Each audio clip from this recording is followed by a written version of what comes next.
you see our tail of the tape. Kendra tipping the scale 109.8. Emma 108.8. Number 3 versus number 4 to get it started. Yeah, this should be a good one. Both these plenty credentialed wrestlers and the first meeting in their history.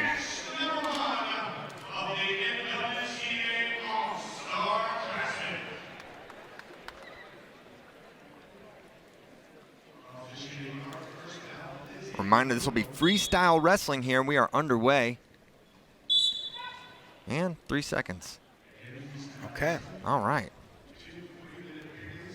Getting involved right away there. Underway again. There's a shot straight on from Ryan. Short offense there by Baertlein. Got that front headlock. Yeah, first meeting between these two. Oh, there's a shot. Nice single leg. Baertlein in. Grabbing that near ankle is Ryan. Now a little extended is Baertlein. Doubled off there. Ryan did a great job on that initial attack, grabbing that wrist, breaking the lock, and I think that really helped her slow down that takedown.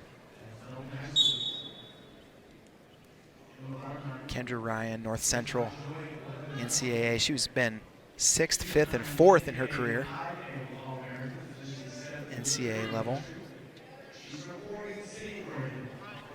Baertlein was an NAIA finalist a year ago, and there's an attention. Baertlein also with the 7th place finish. She's only competed for 2 years, redshirted for 1. And there's a shot straight on, doubles off, and there's the 2. Nice shot and finish there from Baertlein. And we'll see if she can get something going parterre. Excuse me, Ryan.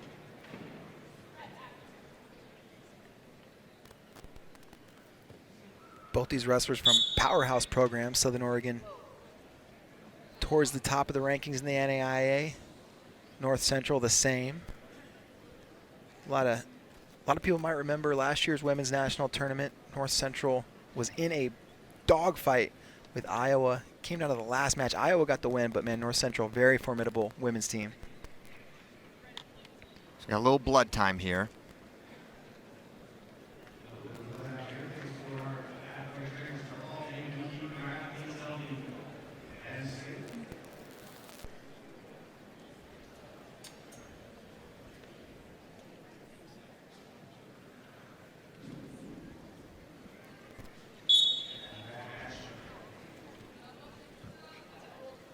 So Ryan strikes first with the double leg. Another shot. Double to single there, not there. Re-attack, and now a nice go behind attempt there. Ryan once again on that near ankle. Baertlein extended. Baertlein doing a good job of moving forward despite Ryan holding on to that ankle.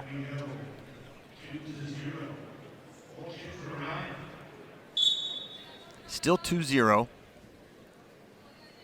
Level changes there from Baertlein. Impressed with Baertlein not conceding that position when Ryan appeared to have the advantage with the ankle.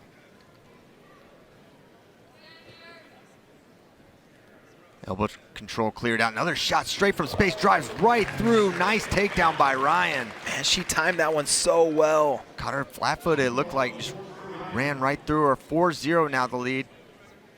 Nothing doing parterre. Of course, freestyle, that transition from takedown to turn can be an absolute game changer. And right now, Baertlein keeping herself in this match despite being down 4 points. You can make those up in a hurry. No question about that. Finger fight in the middle of the mat. Now cleared out.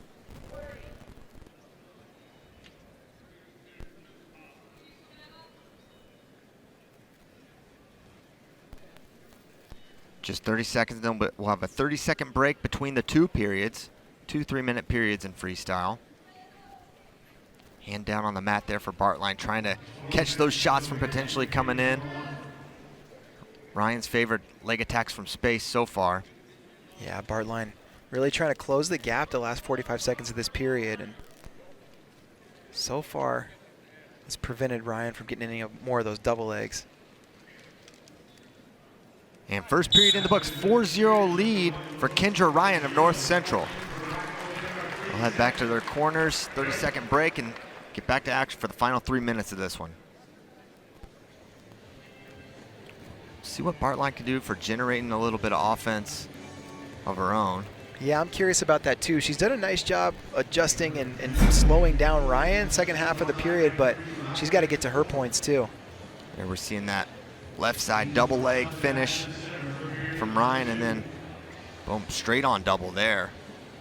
A lot of horsepower from Kendra Ryan.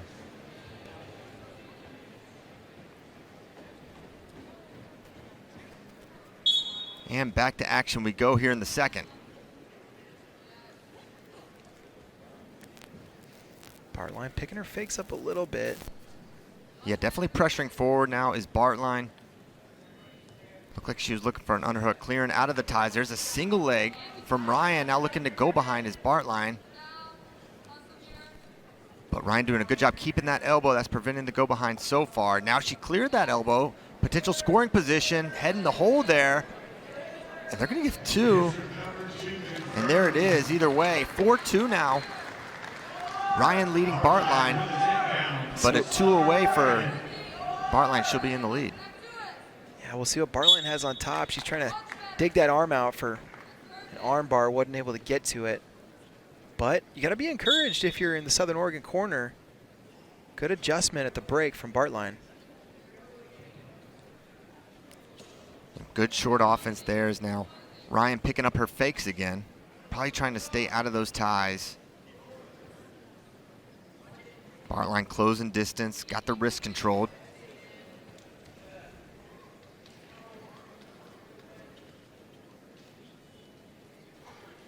Baertlein normally in that really low stance, and there's that shot. Good single leg there, but catching that near ankle is Ryan, and now she's trying to circle behind to her left. Baertlein knows she's got to hang on to this leg, does not want to give up a 2 here. And now has both legs. Between the legs now is Baertlein as they'll come back up. So well defended there as she got herself out of position on that go behind, but Baertlein able to recover and keep herself within 2 points. But Kendra Ryan still very much in the driver's seat here. Yeah, she's avoided giving up the go behind a couple critical times in this match, and because of that, she's still in position to win here, down by a takedown with 1:15 to go. Their elbow controller, 2-on-1, I should say, for Baertlein. Now she fires a shot, not there.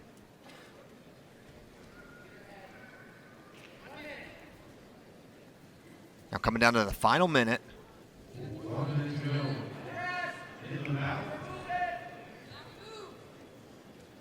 Baertlein continuing to crowd.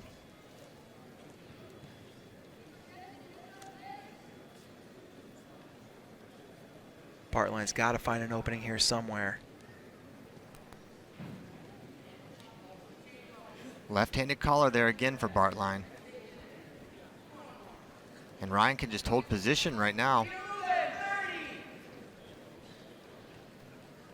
30 seconds to go. Baertlein looking for an opening, but she's got to create one. Yeah, I think she's hoping. And there's a single leg extended now, defended by Ryan. She's got that front headlock here, trying to stay under. And now pulling under a little bit more is Kendra Ryan. Now just 10 seconds to go. Thinking about whipping her over, but just going to hold the position.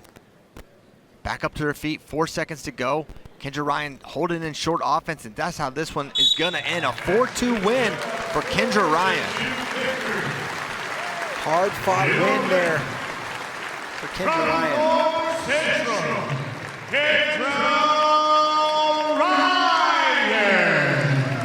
And she points at the North Central logo.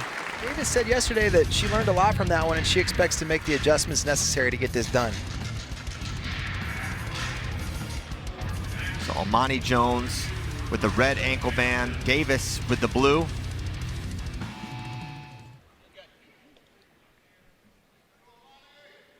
And we are underway, 124 pounds. Davis in the blue ankle band, Jones in the red. Amani Jones in her final year at North Central. Already won a national title last year, was in the finals the year before that, and 5th place as a freshman. Maya Davis, a junior, she was 2nd and 3rd in her 2 trips to the NAIA Nationals. Good snap there from Amani Jones, clearing those ties. Now she's controlling the head. Inside trip, catches the leg. That was nasty. That's two, at least 2 and 2 offered by the whistle. And now looking for a fall is Amani Jones. Davis in big trouble here. And it looks like Davis might be able to fight off her back. Let's see. Hip still turned up. It's a tough spot still for Davis. Amani Jones gonna try to get the fall here. Man, Jones vicious with this. Man. Now inside the leg. Pulling that arm now. Still trying to fight down. Reverse half now. Getting a little closer, fall confirmed, that's it. Inside trip, Amani Jones takes her to her back and fights it. Looked like Davis maybe was gonna be able to chest down there, but Amani Jones had the pin on her mind and she got it done. Yeah, Davis was scooting towards the out of bounds without looking like she was evading. I thought she could get her head out of bounds, but Amani Jones circled her back in, and that pretty much took away all hope. Clearing off, number 1. Victoria Baez-Dilone. She's at King, that's the NCAA side. Carolina Moreno for Southern Oregon, NAIA. All right, here we go. 131 pounds underway. Baez-Dilone in the red, Moreno in the blue, ankle band.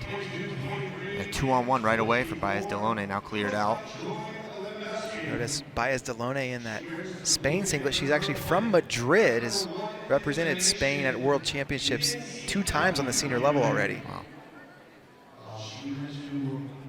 So no stranger to elite competition, that's for sure. 30 seconds in, there's a double leg right away. And she's gonna get the finish. Nice takedown by Baez-Dilone. And we'll see if she can get something going. Parterre looking for a leg lace, nothing yet. Now close, can Moreno fight this off? No is the answer. There's 2 more on the leg lace. And not done yet. Another 2 makes it 6-0. And look at her, Baez-Dilone trying to circle around to keep Moreno in so she can get some more turns. She's elbow deep there, but maybe gonna run out of opportunity to turn. But a great start for Victoria Baez-Dilone, up 6-0.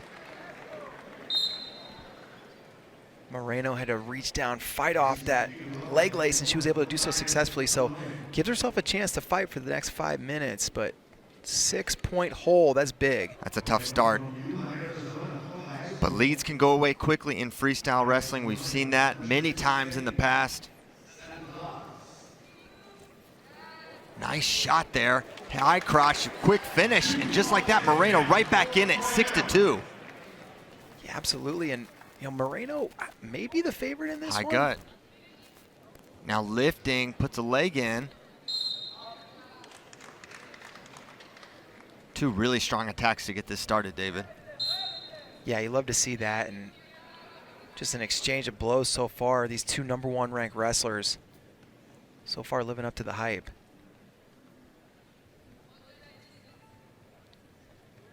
So 2 attacks, 2 scores for each wrestler.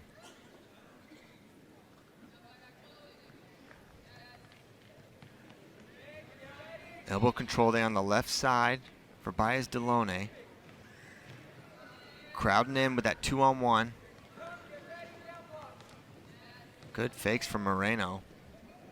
Yeah, nice job there. Seems like she's finding her rhythm a little bit more here with 45 seconds left. Cleared out of the tide is Baez-Dilone. Head taps there. Mentioned Moreno, 3-time national champ already. Looking for the 4th, there's a shot. Single leg in deep, now extended. Now Moreno gonna maybe try to counter score here. She's sliding back. Now trying to circle, but good job by Baez-Dilone coming up to her feet. Moreno wasn't able to stay heavy enough to complete that go behind. Now we're back neutral, 10 seconds to go. Thought Moreno might look for something out of that chest wrap position. She almost went to that earlier in the match, and seems like somewhere she's comfortable, but didn't want to commit to it just yet.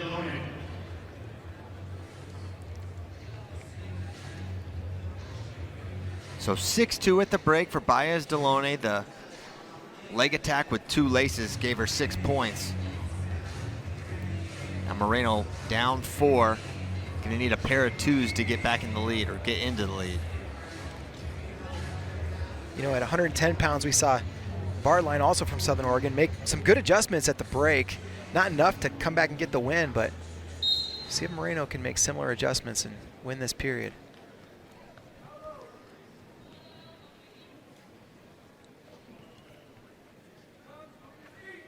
Battling for position in the middle of the mat. There's a shot. Well defended by Moreno.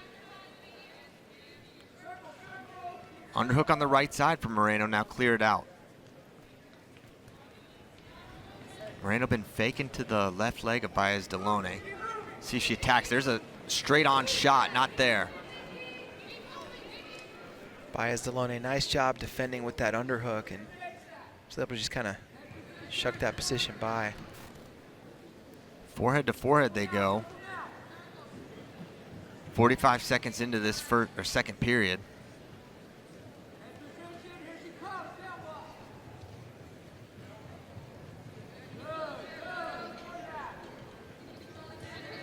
Baez-Dilone controlling the tie right there with that elbow control, now cleared out.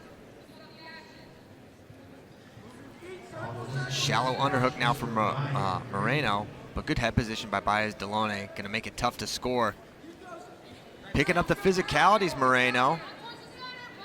Yeah, it seems like Baez-Dilone's stance maybe getting a little bit higher than it was earlier in the match, and see if Moreno can find an opening.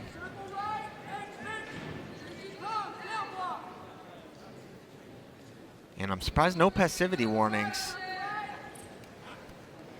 at any point, actually, in any of these matches. But sometimes when there's nothing happening and it seems like, you know, a wrestler's defending or just holding position, they'll put that, at least get a passivity warning. But minute 10, it seems that's not going to happen. Yeah, and Moreno, I think, you know, really is probably winning the hand fight this period. But Baez-Dilone, that senior level experience, she's so good at not getting herself in the zone. Just circles back in, stays towards the middle, and that probably what's helping her avoid that passivity call. And the Southern Oregon staff trying to get the refs to warn Baez-Dilone for passivity, but with 45 seconds to go, it's pointless. Just a real disciplined approach here in the second period for Baez-Dilone. Yeah, just holding in those ties. Really, they should get a little involved there. Just as Baez-Dilone just wisely kind of squeezing there. It's smart tactics if you're not going to get stopped for, but that is kind of negative wrestling is what they would call it in freestyle. Now 20 seconds to go. Moreno's got to find something. Shot straight on from Moreno. A feet to back would win it for her. Just 10 seconds to go. Level change by Moreno.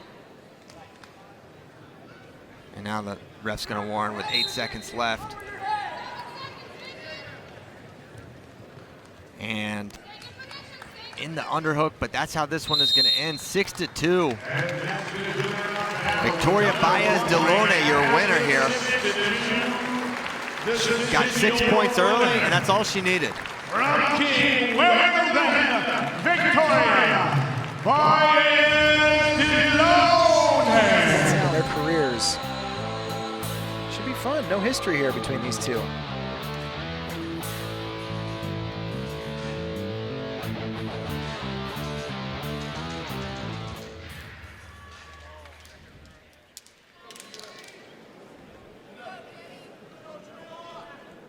All right, underway, 145 pounds. Anya Drury in the blue. Jamila McBride in the black. McBride has plenty of tricky stuff, especially from upper body. Overhook there for McBride. Now she's got an underhook on the left side. Keeping that underhook is McBride. Driving in, now over-under position. See if we get some action out of this position. Over under body lock for Drury. She's squeezing, trying to step in, but maybe inside trip. Who's gonna win this? Who's got who? 4 red offered, 4 red confirmed. That's McBride, and now she's looking for the fall. Confirmed, just like that. 46 seconds is all Jamila McBride needs feet to back. Drury went for it, and she paid the price.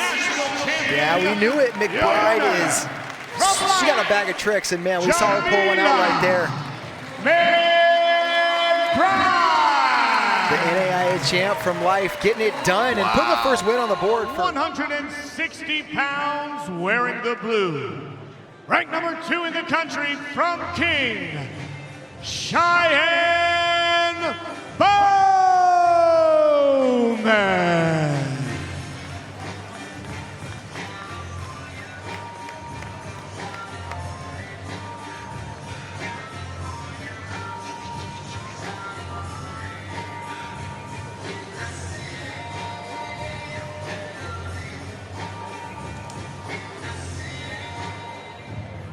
And her opponent, wearing the red, representing Life, ranked number 1 in the country, Latifah McBride.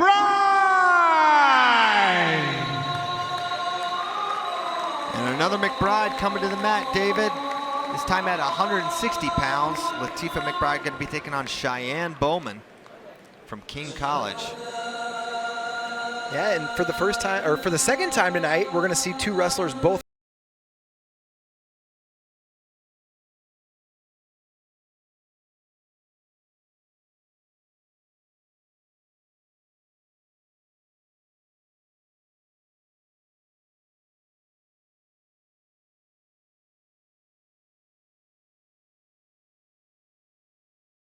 And here we go, 160 pounds, McBride in the black. Nice snap from Cheyenne Bowman to get this started.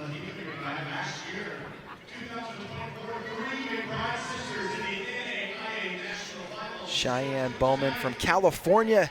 She's in her 4th year at King. She's been a runner-up twice and 5th as a freshman. McBride in her 3rd year. She's been a runner-up the last 2 years at the NAIA. Hard hand fight from McBride, pulling on the head, snapping. Good position there.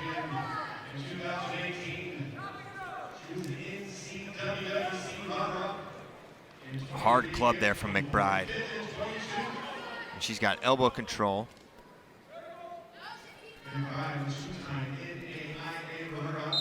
And our first passivity warning, I think of the evening. Yeah. Gonna go against Cheyenne Bowman.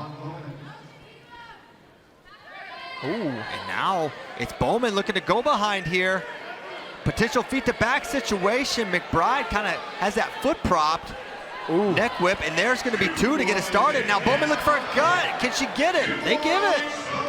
4-0 for Bowman, just like that. And she's not done yet, looking for another gut wrench. McBride able to keep that hip down and avoids giving up the turn. Yeah, McBride reached down, grabbed that knee, and I think Bowman knew there was some danger of being stepped over. Wisely gave up on that position. We saw Latifah's sister, Jamila, just the last match with some of her tricks. You saw, Almost trip with attempt. that trip. But Latifah reaching back for that potential lat whip situation, but Bowman able to get through it. Head position for Bowman, but the underhook on the right side for McBride. Had her towards the zone. Getting closer to a step out from that underhook. And that should be at least 1. And it will be 1 on the step out for McBride. So she's on the board 4-1 against Cheyenne Bowman.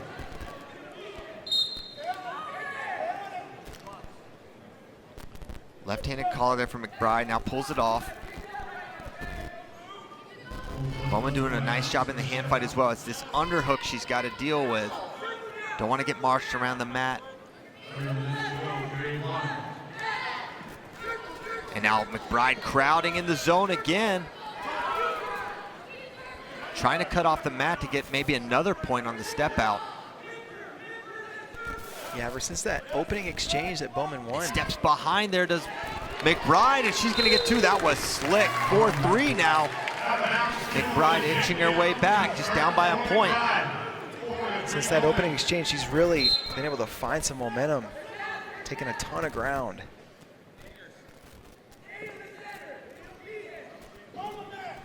Back to that left-handed collar for Bowman. Now snapping. Hard right-handed club from McBride.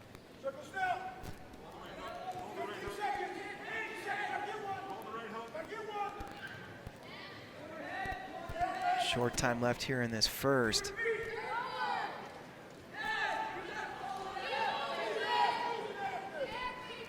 And that'll do it for the first period. 4-3 lead for Cheyenne Bowman. But is she going to be able to hang on with just 4 points? Probably going to need to score some more if she wants to take out McBride. Yeah, absolutely. McBride has all the momentum right now, and she seems to have figured some things out in that hand fight. Got the step out and then used that to set up her takedown on the edge. She does have to be careful pushing, though, with that heavy snap that Bowman has.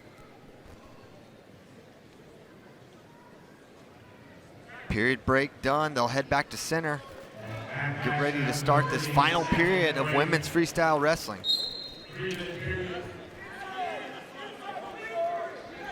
Another snap. Bowman does a good job snapping out of ties, but boom.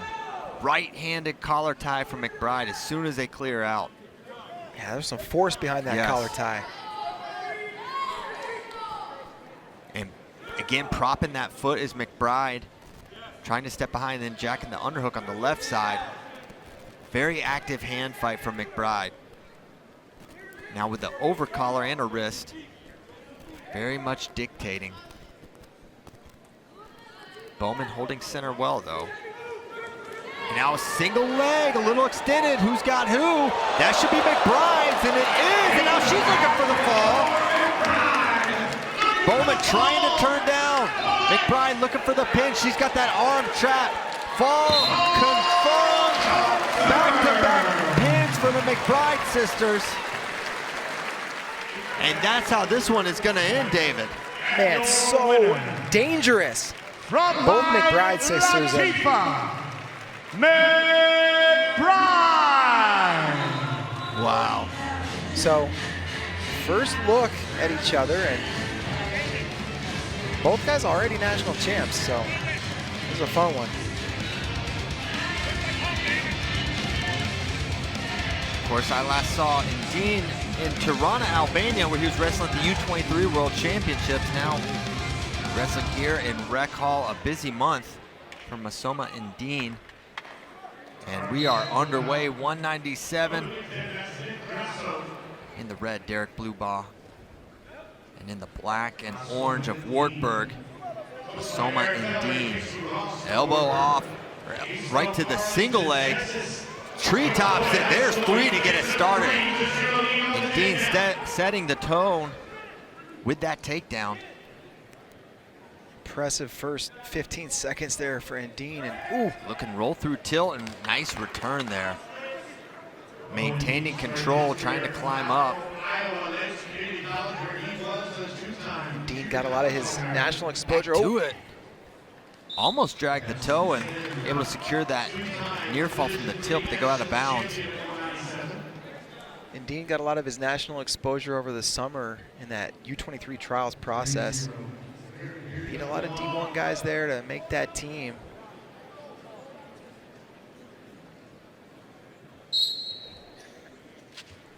Restart now, 2:15 to go. Up and out is Blubaugh, making it 3-1. If you don't know, Derek Blubaugh, the grandson of Olympic gold medalist Doug Blubaugh, won a gold back in 1960. Iconic pin, outdoors. Look that one up on YouTube. Yeah, the pancake over Habibi, amazing, amazing. Endene was able, oh, with a wrist snap, are you serious? 6-1. Gracious me. Man, I can't wait to look at that wrist snap again. And again and again. Wrist snap's one of those moves that it just never gets old. Yeah, sometimes it looks really slick, and then sometimes it looks like they're so powerful. He's wrist snapping a guy that weighs 205 pounds. Now back up to his feet is Blubaugh. Nice lift in return, and goes right to that Blair right, gets that wrist on the left side, does Endene. Now flattened out, riding time now approaching 1 minute. And you could tell Endene wants that wrist tilt.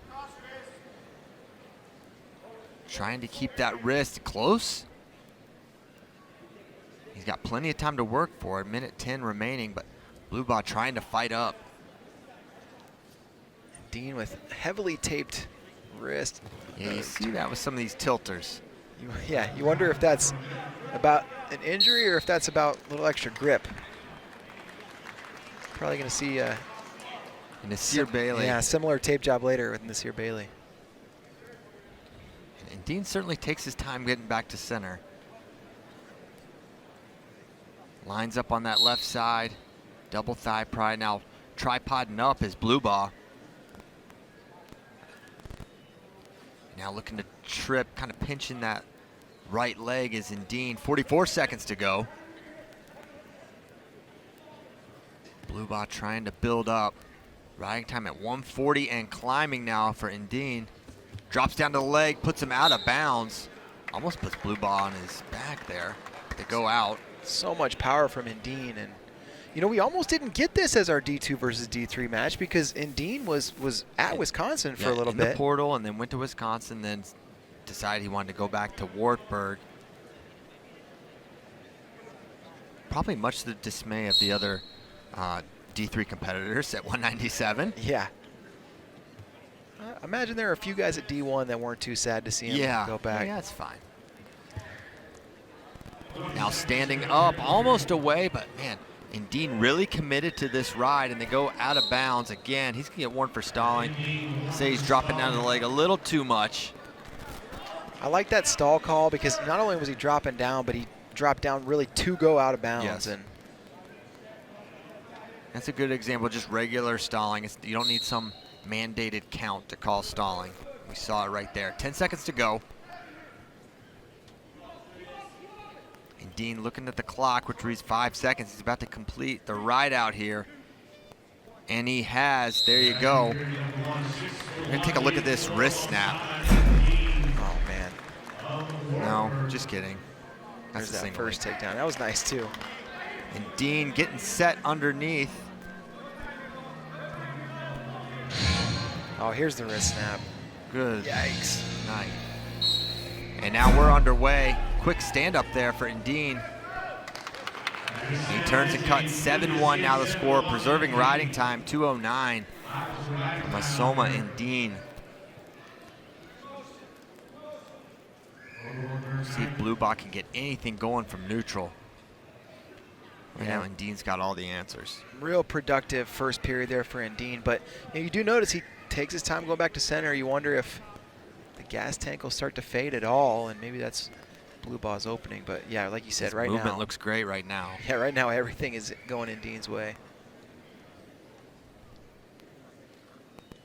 Fighting inside there is Blubaugh. There's a little outside step for Endene.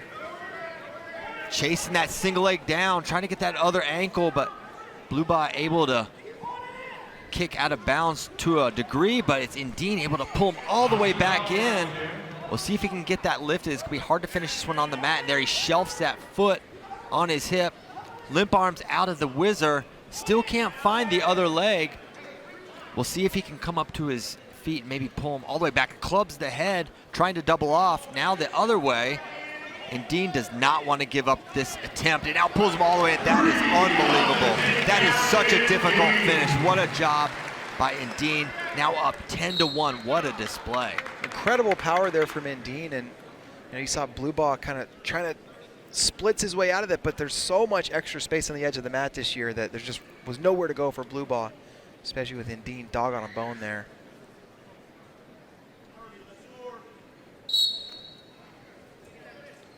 Up to their feet they go.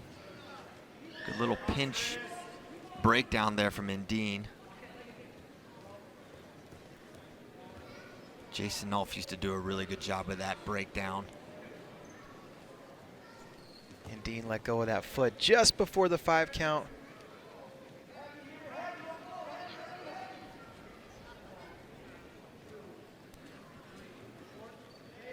And another ride out here for Endene. 10-1 after 2. Take a look at that finish. Tried to fight the hands, and he just pulled that foot up. Got the takedown.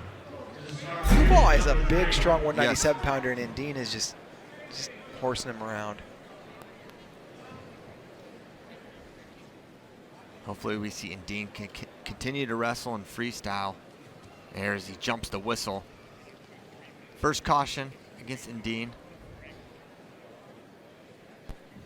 Saw him ask the official there, was that my first? So he confirmed. He's got another one to play with if he wants. He did it again. Yeah, he's jumping it just a touch early. Yeah, he's asking for some clarification, but I mean, it's pretty much. Basically, you can't move till the whistle blows. Not much explanation.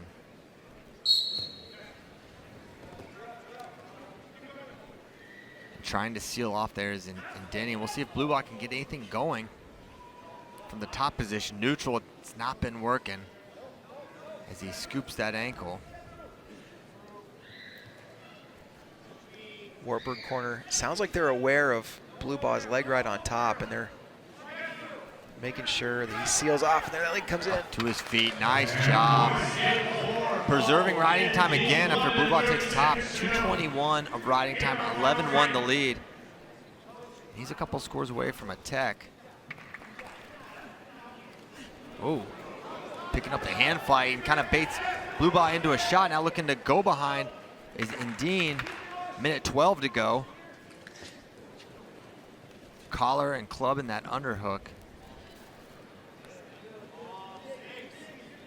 And tried that elbow pass to the leg, not there. 1 minute to go. Blubaugh trying to move forward here. Underhook left side for Blubaugh, cleared out.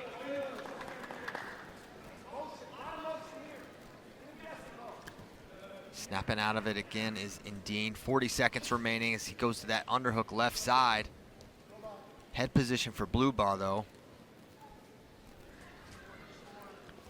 Shot from Blubaugh. He's got the lock on the single. But now extended is Derek Blubaugh attacking the ankles there is Endene. 22 seconds to go. Trying to keep that leg back. Now almost letting him in, but feeling very comfortable here is Endene. And they're going to stalemate at 12 seconds to go. This one all but over.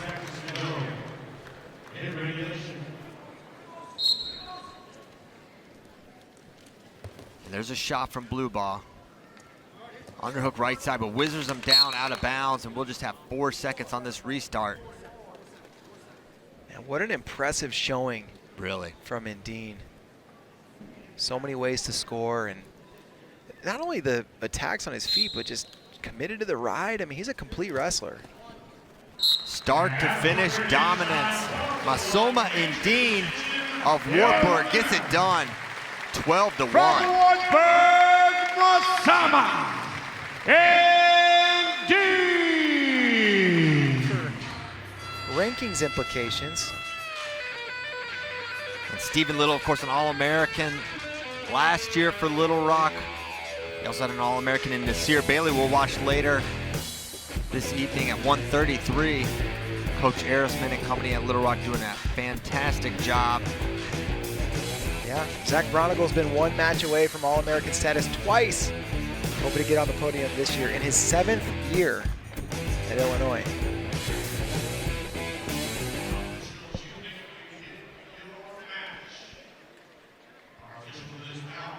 All right, we are underway. 197 in the white and maroon for Little Rock. That's Stephen Little. And in the blue for Illinois, Zach Braunagel. Braunagel part of a really tough Illinois squad.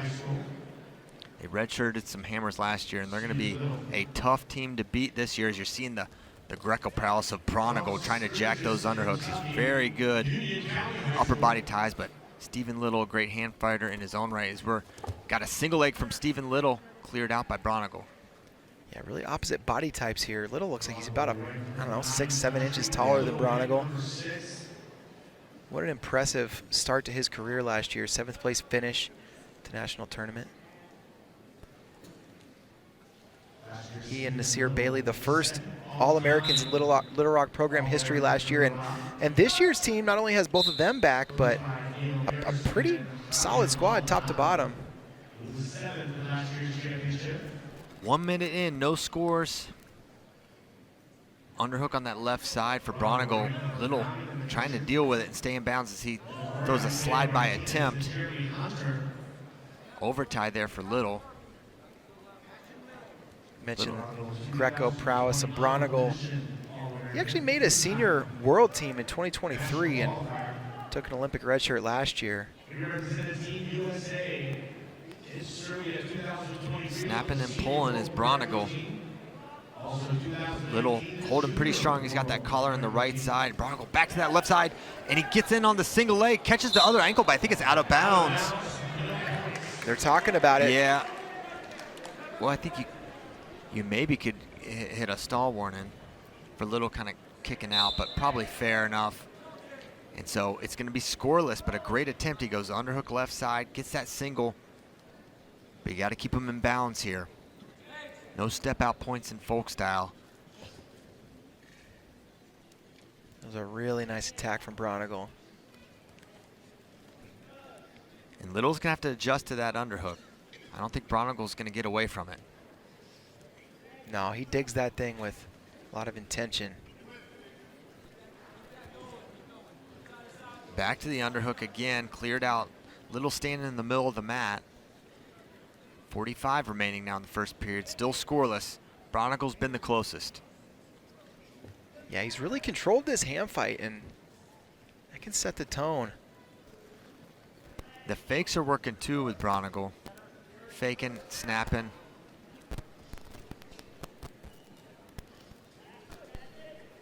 Back to that underhook, and Braunagel, not just a Greco guy though. You see him in freestyle. This guy just loves to compete.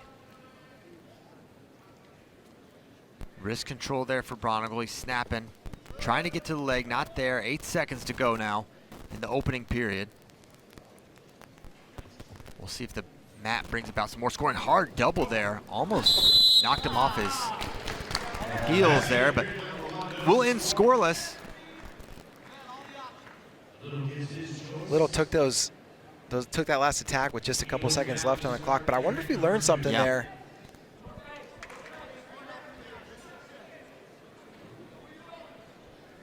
And Aymar in Braunagle's corner says hard effort here. I think they want to see him commit to this ride. We'll see what he can do. Braunagle's one of those guys, super stingy. Doesn't concede a lot of positions, so. Little up and out, uses a tripod stand-up, got hand control, and able to get to the escape. 13 seconds of riding time for Braunagel. Now we're back on our feet and back with that underhook to the single leg. Re-attack Little, has him on the edge, and they go out of bounds, action call. I like that re-attack from Little. Both guys in on the leg momentarily, but best flurry we've seen. 2-on-1 there for Braunagel. And there he fires on the shot. And now looking to re-attack his Little. Goes head in the hole, maybe near side cradle. Probably going to let go and drop into the leg. That's exactly what happens. Underhook on the left side for Braunagel. Trying to set him down. Little not going to be able to get it. Good defense from Braunagel. A great attack. Man, Braunagel threatened with that, maybe setting up a high flyer, and as Little adjusted, Braunagel able to get that leg down. It was the initial attack for Braunagel, but the re-attack there, the counter from Little got him in position to score, but both these guys' leg defense proven to be a tough adversary for their opponent.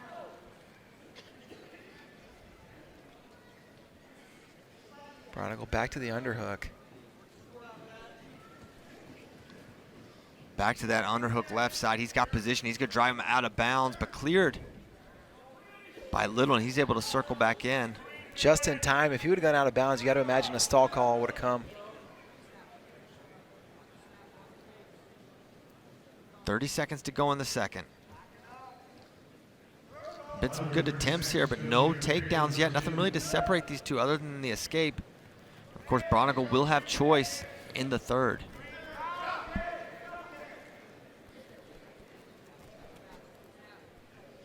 Little taking a little more ground. There's a shot, single leg. Trying to pull that in, just 6 seconds to do it. It's going to be tough. They're going to go out of bounds again. There have been a couple times where Little's been in on a shot on the edge, and I thought he might work a little harder to pull him in, but yeah, hasn't done it. tough thing to do. 4 seconds left in the second. We're going to head to the third. Braunagel's choice. He's going to go under. We'll see if Little can commit to a ride here.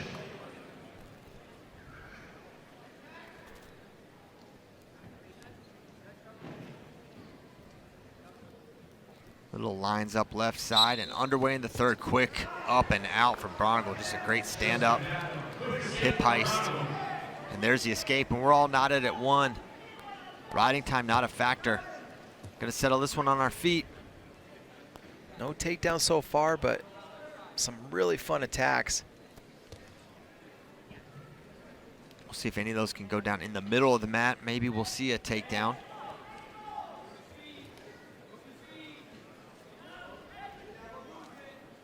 Good fakes from Little. See if he can follow those up as he tries to take away that underhook from Braunagel.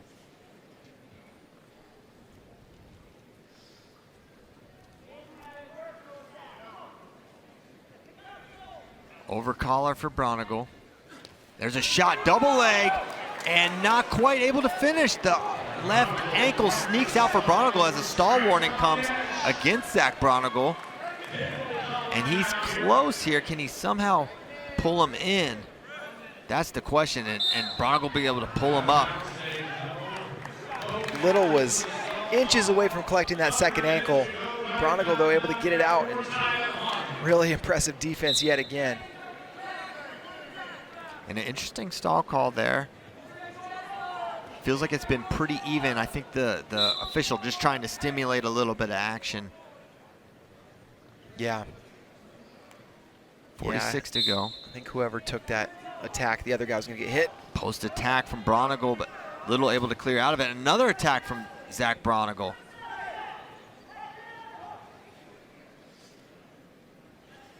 Back to the underhook. Both these guys have been so close on scores. The edge really slowed things down. Shot, nice down block by Little. Got his head in the way. And then I guess we got some blood. Yeah. For Little, yeah, it looks like the eye. Maybe a little collision there. So 21 seconds to go in regulation. If no one scores, we'll go to overtime. 2 minutes on our feet for sudden victory. Any point wins. And it really feels like either one of these guys can put themselves in position to fire off an attack and finish one quick.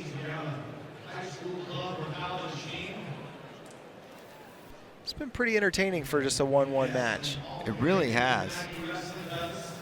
Both have had really strong exchanges, good attacks, good counters, but no takedowns.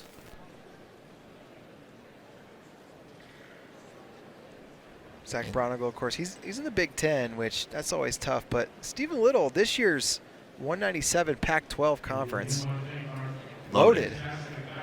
You got Little, you got AJ Ferrari in there, Trey Munoz. Yep, very tough conference, especially at 197. And they're gonna do the forehead wrap for Little. Look at him. He's got his head wrapped up. He's got the mustache going. Yeah. We're scraping off some of the moisture. I'm getting a towel here. Trying to dry off the mat a little bit.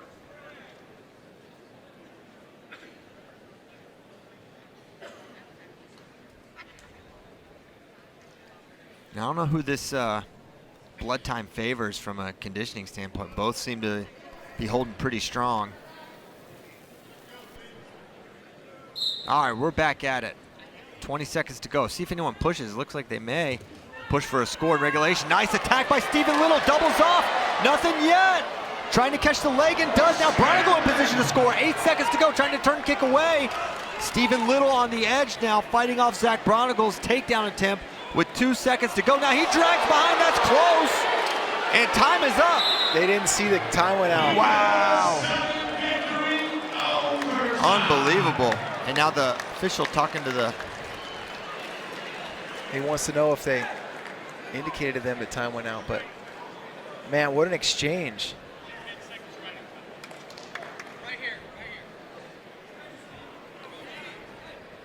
So they got a clear riding time. What an exchange that was. Great scramble from Braunagel.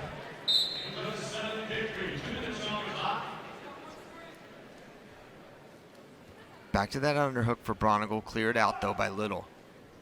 It seemed like both made their mind up, like, I'm going to go win this match right now. They both got incredibly close to ending it before overtime. Yeah, a lot of times 20 seconds, there's a gentleman's agreement. We're just going to look at each other, and no such agreement. Not that you're saying they're not gentlemen, David.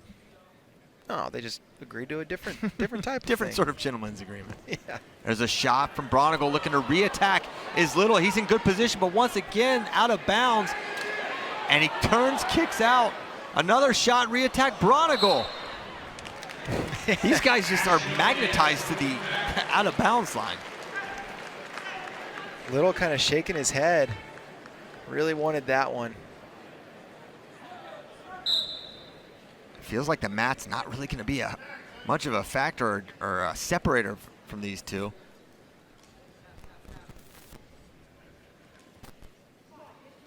But you can tell both of them want to finish it on their feet. Feels like you got to get a double leg at this point. How many times have they been on singles? Double leg, go behind. The singles have not been proven to be very difficult for each to finish. Yeah. Double underhooks, now drives them out of bounds. They circle back in, 47 to go.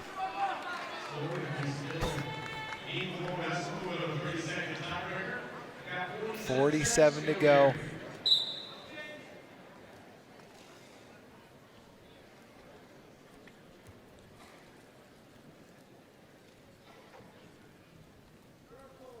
Little taking ground a little bit.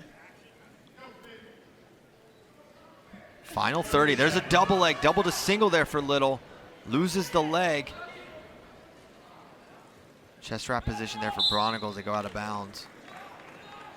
Yeah, Braunagel didn't, or excuse me, Little did not like that chest wrap. He circled himself out.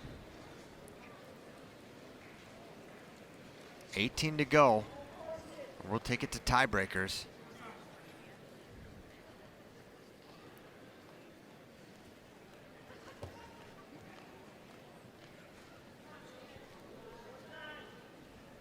And that's how sudden victory 1 will end.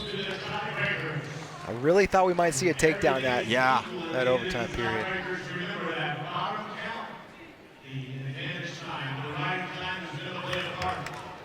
So Braunagel gonna go under to get this started. First set of 30-second tiebreakers.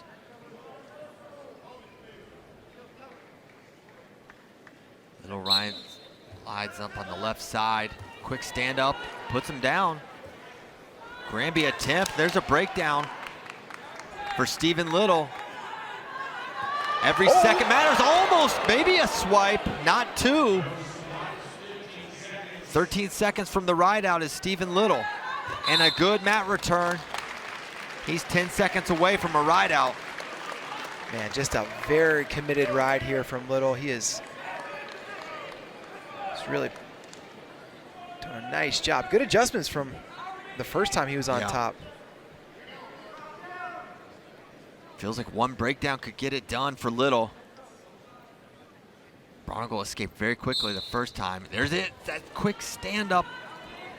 But this time Little catches that arm, not quite as much horsepower underneath from Braunagel. There's the ride out for Little. So now he's got to work to get away, or he could take neutral if he wanted. If he takes neutral. Oh, he's going under. This. We'll see if he can get away. For Braunagel, the mission is clear. You want to try to ride him out. All 30, and then we'll go back on our feet.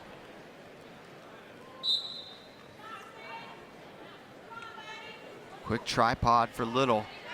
Looking for hands. Braungel's got a return, and he's trying. And they go out of bounds, so 11 seconds tick off the clock.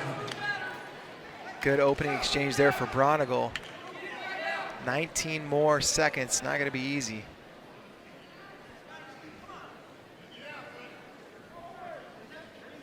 Braunagel lines up, left side.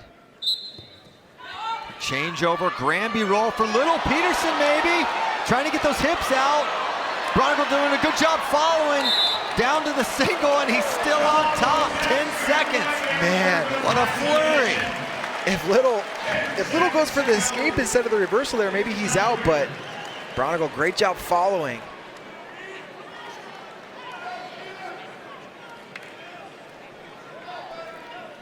That was some Granby camp stuff. Yeah.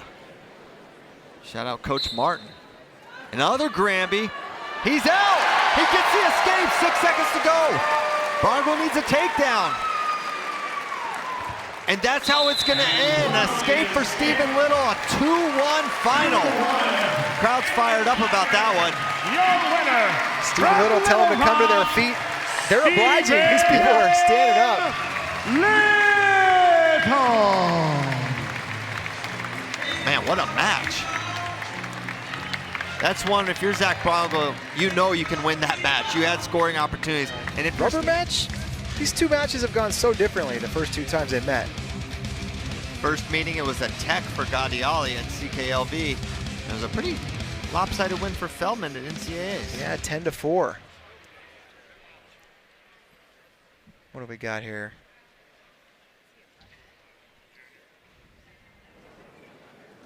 And we are underway. Heavyweight, Feldman in the red, Ghadiali in the blue. Nice snap from Tay Ghadiali.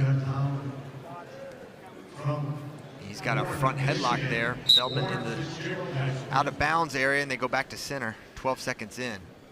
Sometimes you think heavyweight, you think, all right, slow down, hand fight, not a lot of attacks. Not these guys. No, neither of them. Ghadiali, great upper body. Leg attacks for Feldman. Great movement from both. Feldman was 5th last year at NCAAs. Ghadiali 8th.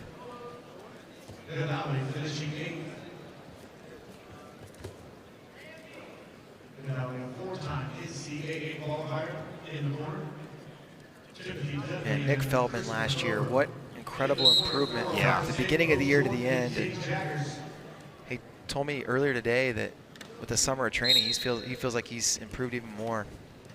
Looks a little bigger as well. Was definitely not the biggest heavyweight.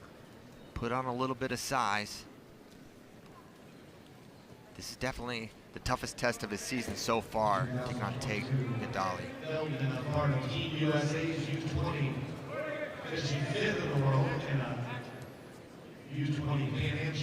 Of course. Single leg from Ghadiali. Wow, just pulls that leg. Great defense from Feldman, but we're still scrapping here, and it's Ghadiali that's going to strike first. 3-point takedown. Great exchange there. And man, when Feldman hipped in, I didn't think there was anything Ghadiali was going to be able to do about it, but great adjustment. Looked like he dropped the earth on him and was going to be able to counter score, but Ghadiali did not give up on that leg and was able to get the finish. Now up 3-0.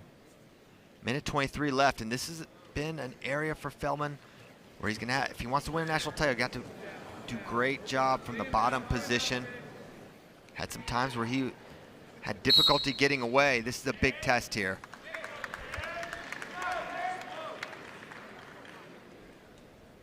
Minute 11 to go, 33 seconds of riding time already for Ghadiali. Yeah, Feldman's going to want a nice first move off the bottom here. Ghadiali lines up, right side. Tripod for Feldman. And a good return there, and Ghadiali in position now. Yeah, when you're a heavyweight, you get them all the way flattened out. You know that's going to buy you some riding time. 55 to go. Feldman's head on the mat. And they're going to warn Feldman for stalling. It's big for Ghadiali, and now riding time ticking over a minute. Not the start Nick Feldman was looking for, just what the doctor ordered. If you're Tay Ghadiali, riding tough. Now there's a sit out for Feldman trying to come up to his feet. He's working hard, but Ghadiali has the answers right now from the top position with 30 to go. And this is definitely going to impact your decision here in the second and third periods when Feldman has choice. Yeah, no doubt. Be surprised to see him go underneath now. 10 seconds to go. They're gonna hit Ghadiali for stalling. Okay. He'll probably take that if he gets the ride out here. But for Feldman, 8 second, you know, you have a chance for a quick stand-up escape. Maybe throw him a little bit of a curveball here. Point here would be huge for Feldman.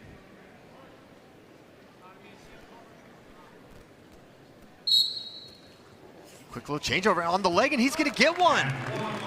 Nice job by Feldman getting the escape. It's 3-1, Ghadiali's lead after one. I asked Feldman what was the difference last year between the beginning and the end of the season. He said, at the beginning of the year, I was weak mentally and physically, and by the end of the year, I was stronger. And that was one of those positions where he just had to remind himself, I think, mentally, let's get tough. Feldman taking neutral, no surprise there. And for someone with his ability from neutral, choosing down for 1 point just doesn't make a lot of sense, especially considering the risk factor for Nick Feldman. Yeah, 3-point takedown. Take your chances on your feet. Give yourself as much time to work as you can. He's snapping, but Ghadiali doing a good job crowding.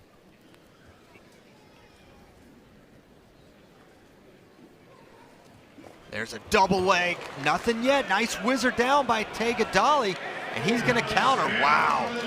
He had both legs, was driving, and Ghadiali able to do some great defense, throws that whizzer, and able to defend. Some impressive things from Feldman in this match, but Ghadiali has all the answers right now. 1:07 left in the second. A collar tie for Ghadiali. The Campbell Camel with a 3-1 lead. As they're forehead to forehead, they snap out of it. Just Ghadiali's last season for Campbell in his 6th year. Already 4-time qualifier and an All-American.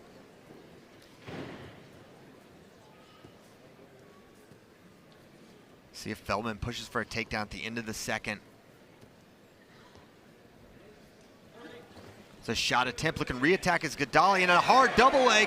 Feeding him some hips is Feldman. Good defense there by Nick Feldman, but sticking on the single leg and puts him in the table. Feldman's all right. This match is a big opportunity for Ghadiali, sitting at 8th in the rankings. Feldman at 3rd. And although going to be 4th soon with the return of Gable Steveson to college wrestling. You know, and Ghadiali wasn't supposed to be in this match. It was originally Kirkfleet. Taking advantage of his opportunity so far, but this thing isn't over yet. There's Kirkfleet, then Bastida. That's right. In the second, and finally it was Ghadiali getting his opportunity. So far, he has made the most of it, as you mentioned. Now he's going to go under to start the third, and now a minute 40 of riding time, also a factor here for Feldman. So do you try to get rid of the riding time and let him go, or do you just give yourself maximum time to work? And we just got our answer. Escape for Feldman. He didn't make us wait long. He didn't make us wait long to answer that question.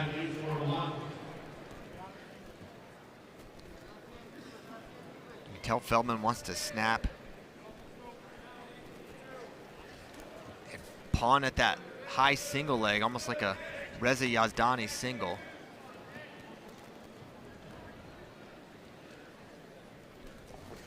Ankle attempt there by Nick Feldman, nothing there, 90 seconds to go. And so for Feldman, he's going to need probably multiple scores here. Unless he can get a takedown and a ride out in the right amount of time to get rid of that riding time advantage for Ghadiali. And for Ghadiali, a takedown here probably ices it for you. Single leg attempt, but good hips from Ghadiali. Now he's running corner. Is he going to get another takedown? Yes, he is. 7-1. Ghadiali, he's looking fantastic. Ghadiali absolutely locked in throughout this match, and he's handling a lot of really solid attacks from Feldman. And there's the escape.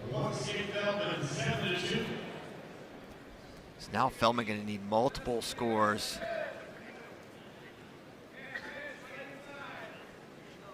In reality, 3 takedowns, and the way this match has gone, that's a pretty big deficit with the defense of Ghadiali.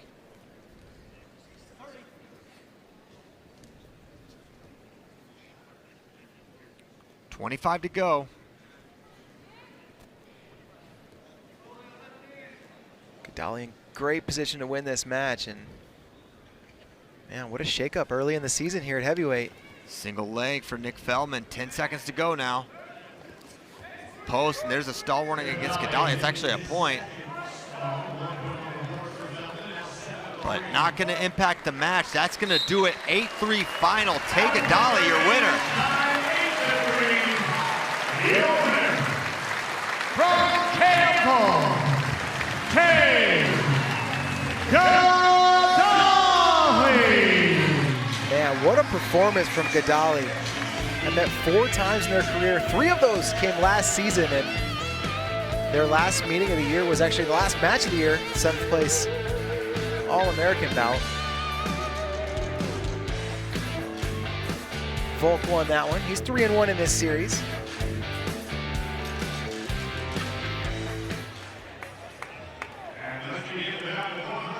All right, here we go.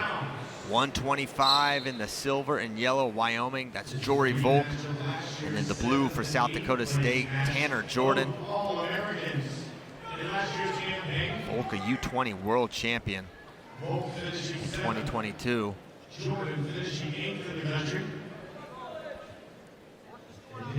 Tied up in the middle of the mat. Nice little collar ties there exchanged. These Underhook guys on that left side.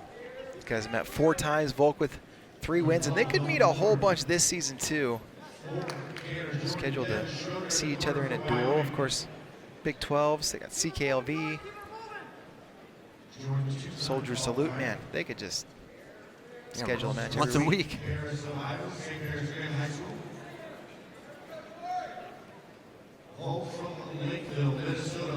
Single leg attempt from Vulk, not there. Jordan circles out of it. 1 minute in, no score.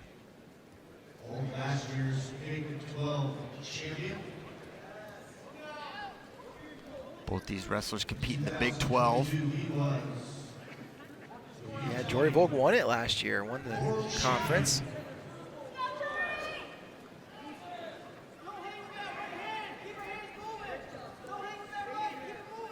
$125 last year. No highly ranked wrestler was safe.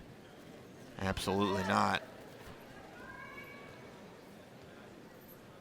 Still to be determined if we're going to have that kind of chaos this year, but 25 still a way where we could see it. And looking past by, and then we're going to get a stall warning against Tanner Jordan.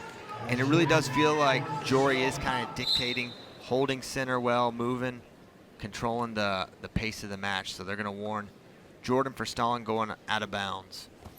Nice snap there by Vulk. Can he follow it up? He's got that head controlled there and tries to shuck it by, but Jordan able to fire that left foot up. And now, as I say, that single leg attempt there by Jory Vulk, and he's going to get 3 takedown for Vulk to get this started. Really impressive finish there. And Vulk said in an interview earlier today that the reason they've had so few takedowns between the 2 of them is Jordan can be really scrambly. He wanted to make an emphasis on quick finishes. He did one right there. Trying to seal off is Tanner Jordan. Right out here, this final 37 seconds would be absolutely huge for Jory Vulk. Claw ride there. And a lift. Trying to stay in bounds is Jordan. And now, good job dropping down to that ankle is from Jory Vulk as Jordan looks to seal off on that right side. Can't do it. Deep waist there by Jory Vulk. 10 seconds to go. Good job controlling from the top position by Jory Vulk, able to get this ride out, and he's going to do it. 3-0 after 1 for Jory Vulk of Wyoming. As they approach the edge of the mat, you heard the South Dakota State corner saying, don't let him push you out of bounds, and that's a kind of a tactic for the ref to warn him, hey, there may be some stalling here, and man, look at that takedown. But it may have actually been a disadvantage for Jordan. He could have used a restart there. Absolutely. Jordan going to start the second underneath. Vulk back on top. Riding time now over a minute for Jory Vulk of Wyoming. Turns, cuts, and there's the escape for Tanner Jordan.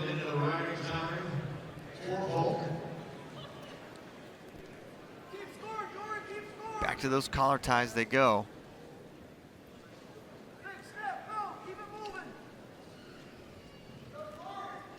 Tanner Jordan just looks like an enormous 125-pounder. Yeah, good size. Vulk not small either.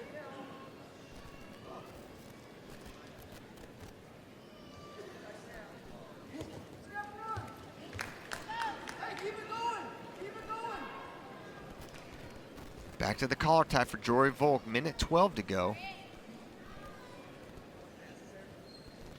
And we'll see if Jordan tries to fire off any attacks. So far not been able to generate. Minute to go now in the second.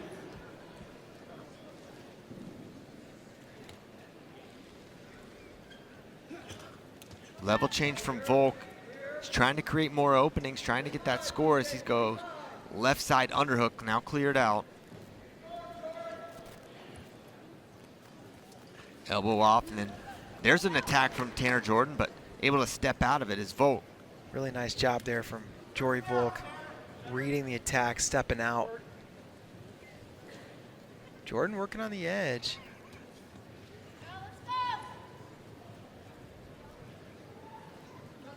Vulk digging that underhook, pummeling in. Final 15 of the second period. See if Jordan tries to get a score, but now they're on the edge. Tough for anyone to score from this position.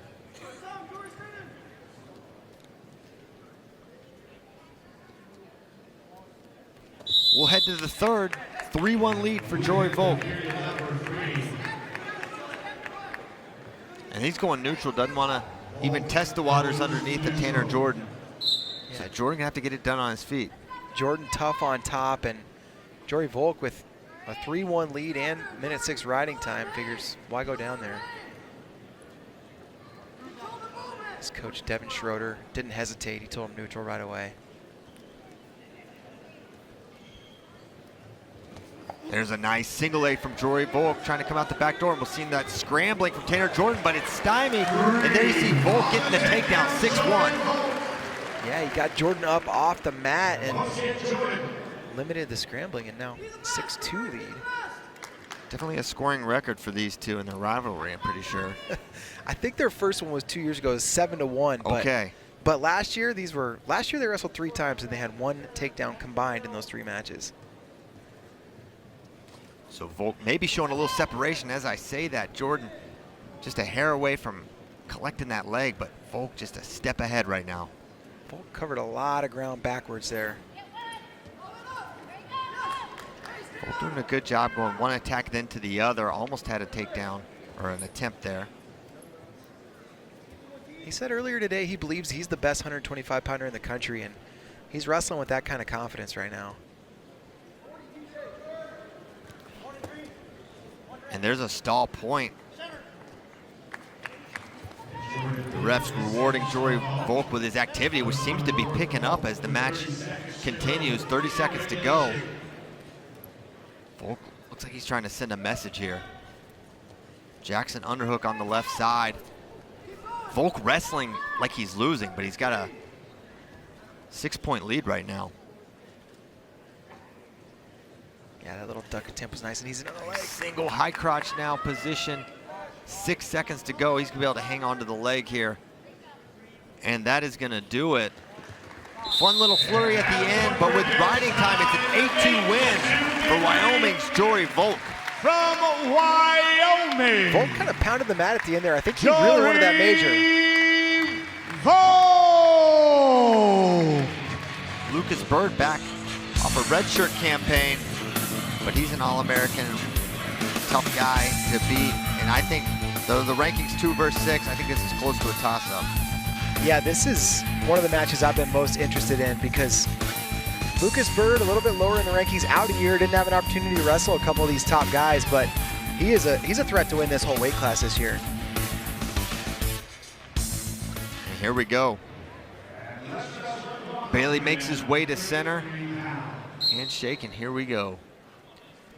No hand tape job for Bailey.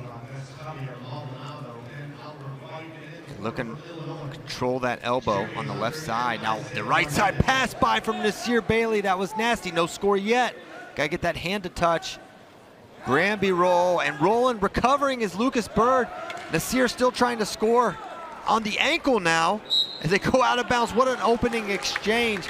And how did Lucas Bird not get taken down? Unbelievable. And of course, there is no more rear standing flash takedown, so that roll through helped Bird avoid that. But man, I don't know, that was impressive. That pass by was nasty from Bird, trying to go to it again with that right side elbow control.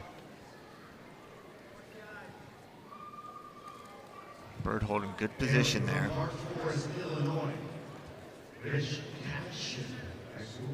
Bailey controlling that wrist.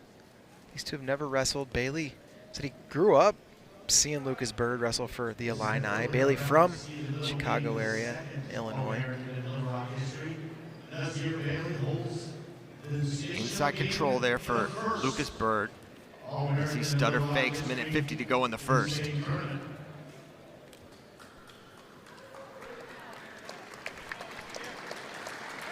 Bailey getting an applause. He was just recognized on the PA as he was the first All-American for Little Rock.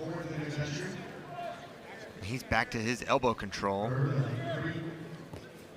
Bird hand fighting hard, brings him to the zone, out of bounds.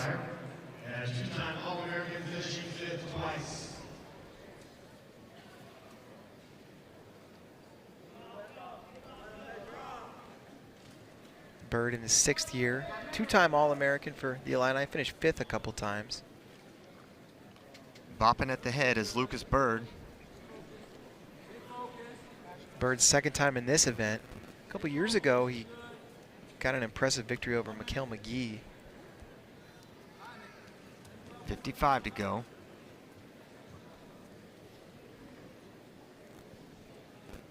Bird's got to be careful with his pressure with that elbow control from Bailey.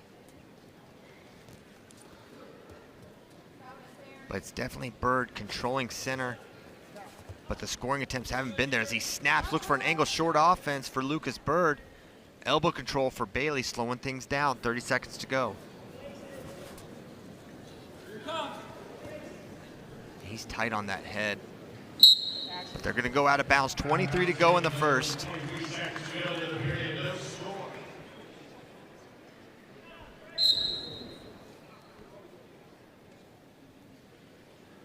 Bailey posting, faking.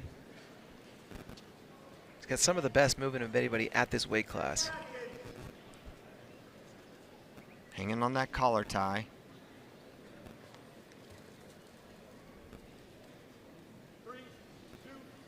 And that's it for the first. No score. One good attempt for Bailey.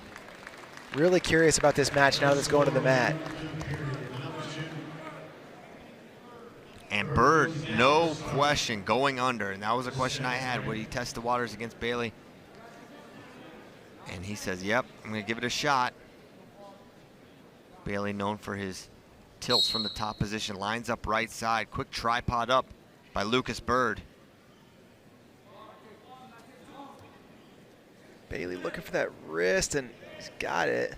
Trying to keep that wrist away. Now he's got the breakdown. Bird trying to free his wrist. And tried to get to a sit-out position, does Lucas Bird. Nothing doing yet. Minute 34 to go in the second period. And now Bailey does have to look to return as they go off the mat out of bounds. Bird back under. 35 seconds of riding time for Nasir Bailey. Yeah, I was a little surprised Bird dropped back down to the mat because Bailey did need to return him, but I guess Bird may be more interested in the restart. We're going to have a caution against Bailey. First one. Another tripod for Lucas Bird. Ooh. Trying to keep his wrist and goes Granby roll. Nothing yet. Now he's in on the leg. No escape, but he's looking for a reversal. Might be wise just to let go and get your one. And they're saying, get your one. Bird really wants, there you go, he lets go. So that's the escape. 1-0, 55 seconds of riding time. Yeah, Bird made great use of that restart. They're gonna stalemate for the interlocking fingers. 56 to go in the second. Bird able to get away before that riding time ticked over a minute. 133 this year. You got Crookham at the top, but it really feels like kind of a wide open weight. Both these guys can win it. Nasir Bailey said he's having visions of winning NCAAs. As he looks for a little wrist snap there, trying to run to the right. And Bird cannot get his left wrist back. Still trying to roll it out, and Bailey finally lets go. 26 seconds to go in the second period.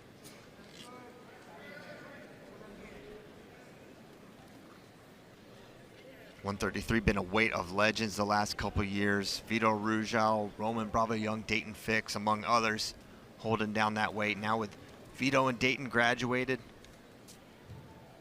it does feel a little wide open, though Crookham will definitely have something to say about that as the #1 ranked wrestler in America. As we go to the third period,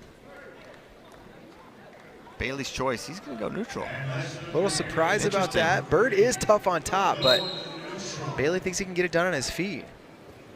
We'll see if he pushes for it.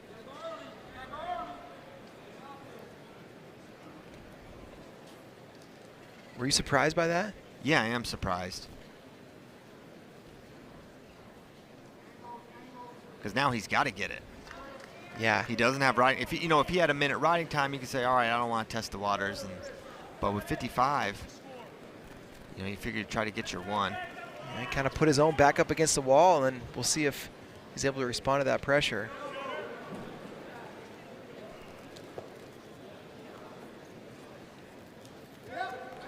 And they've wrestled a lot on their feet, and apart from that opening pass by, he hasn't had a lot of attempts. Double stall warning. Love to see it. I feel like I'm back in the Shenandoah Valley, David. You don't see many of those, but I like them. A little bit of a unique execution on that. He held up one and then the other. A lot of times they just hold them both. Yeah, I like at the them same both. time. Yeah. And Bird is smart, man. This guy, he's just pushing the pace. Yeah, he's on the edge. And he's active and engaged enough. He's the one, he's actually taking ground.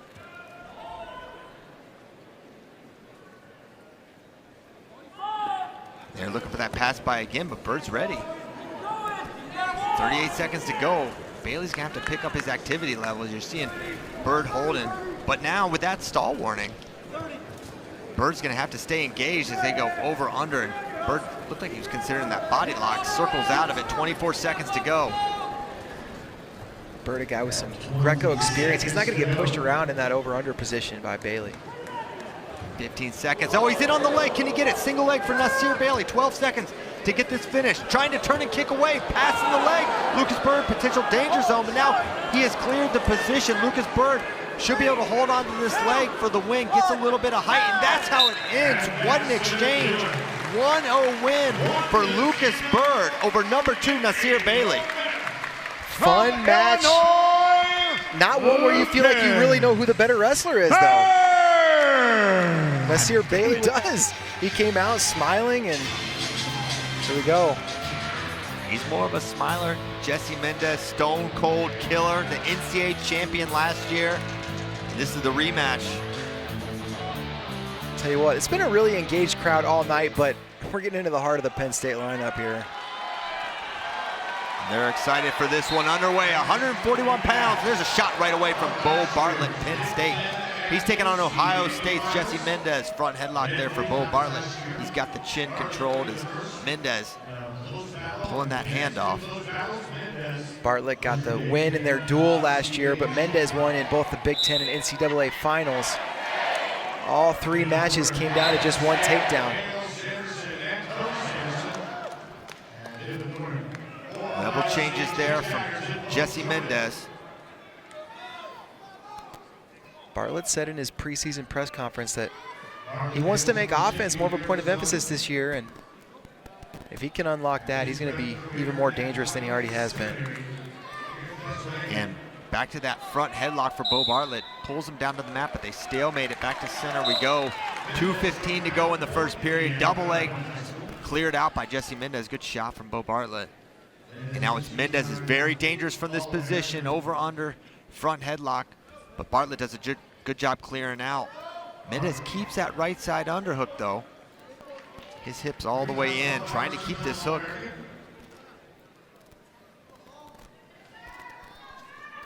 And continuing to march Bartlett around the mat with that underhook right side. Bartlett doing a good job with head position. And now they clear out of it. Minute 39 to go. No score yet. Mendes, so much improvement from years 1 to 2. From 6th place finish to NCAA title. And he seemed to improve over the summer as well. Great showing at the Olympic trials. Shot from Bo Bartlett. Almost threw that by to Jesse Mendes.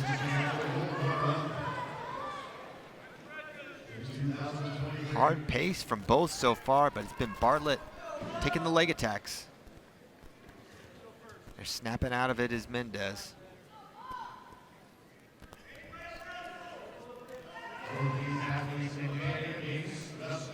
These two wrestled here in Rec Hall last year. That was the lone win Bartlett was able to get in their 3 meetings. And it was, I think, a neutral danger zone takedown for Bartlett that gave him the win. 44 seconds to go in the first. No one close to a takedown yet. Yeah, I believe that was an overtime win in this dual meet. And this Penn State crowd wants to see a little more activity from Jesse Mendes, as Bartlett now marching him towards the out-of-bounds line. Mendes able to circle back in. Of course, their NCAA final, the most iconic meeting of the 3. Bartlett was 90% of the way to a takedown. Mendes able to scramble his way out, get the 3. Shot from Mendes, 10 seconds to go, trying to pull in that single leg. Now switches the head outside. He's got 6 seconds to work for the score. Maybe gonna hook the elbow. Sitting around, sitting in the corner. Is he gonna get it at the buzzer? Yes, he is. Time's up though. And what's gonna be the call here? It was definitely close in terms of the timing. And I believe the refs can take a look if they want. Yeah, I believe this may be an official's review. And they are gonna take a look at it, and I think for timing purposes, and is that why, you know, as we hopefully can get a look at this, you wonder, did Bo see the clock tick 0 and kind of relent it? Because it looked like we had to hold that off. It was a great finish from Mendes. Hopefully we can get a quick look at that. Yeah, it's going to be really close. I'd love to see it too, but I'm glad they're taking a look. If they're not sure about the time, I'm glad they're doing the right thing here and taking a look. Absolutely, because there's no doubt that Mendes met takedown criteria. The question is time. All right, here we go. Here's the replay. And we don't have the clock, so that's going to make this kind of pointless. Yeah. You know, Jay Jaggers thinks so. Jaggers loved it. You can take his word for it. Interesting that the Ohio State corner thought it was a takedown. The Penn State corner didn't. They're asking me what I got, but I don't know. I don't see on the clock. You need the clock. I hear, what's the call? So the takedown must have been in time. He got it in time, they're saying. Okay. Man, that's so big. I mean, to get the ride out, you know, which is basically, you know, what a buzzer beater takedown is at the end of a period. That's big. And so for Bo Bartlett, he's got to get up and out right away and get on his offense. And Bartlett going to start the second period underneath. Nice lift and return by Mendes. Throws a half on that right side. Stepping between the leg there. Tripod for Bo Bartlett. Mendes dropping down to the leg. Should be a count. There it is. Mendes putting a lot of effort into this ride here. Absolutely. Looking to lift, and there's the escape. 30 seconds of riding time for Jesse Mendes. 3-1 on the score.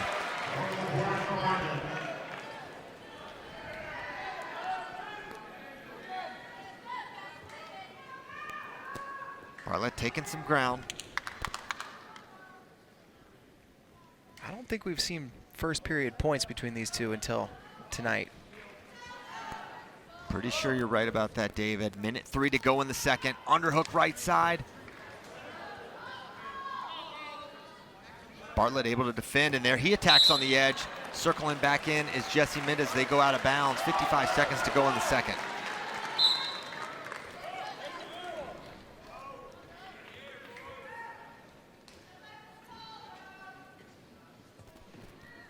Jesse Mendes, such a big part of this Ohio State lineup.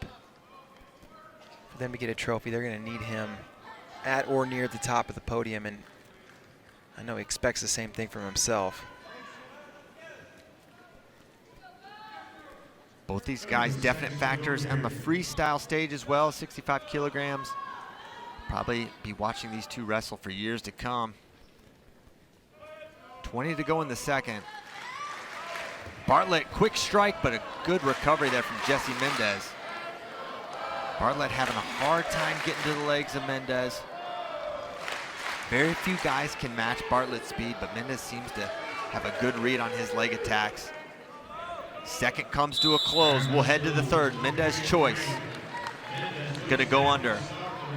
And I imagine we don't see Bartlett commit to the ride too long here. He's gotta get a takedown here. It's unlikely he's gonna turn Mendes, although we'll see what he's got.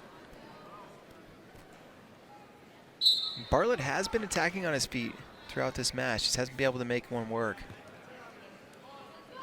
Tripod for Mendes. He's looking for that right hand of Bo Bartlett. Lift and return there. Attempt. Mendes trying to keep his feet on the mat, and they go out of bounds. And I'm not sure. Bet he cuts him here.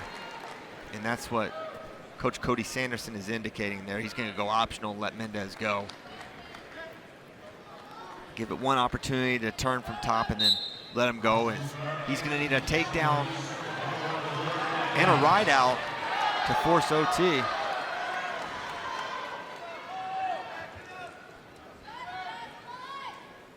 Nice little fakes there from Mendes. We'll see if Mendes pushes for that second takedown or just wants to rely on his defense to bring this one home.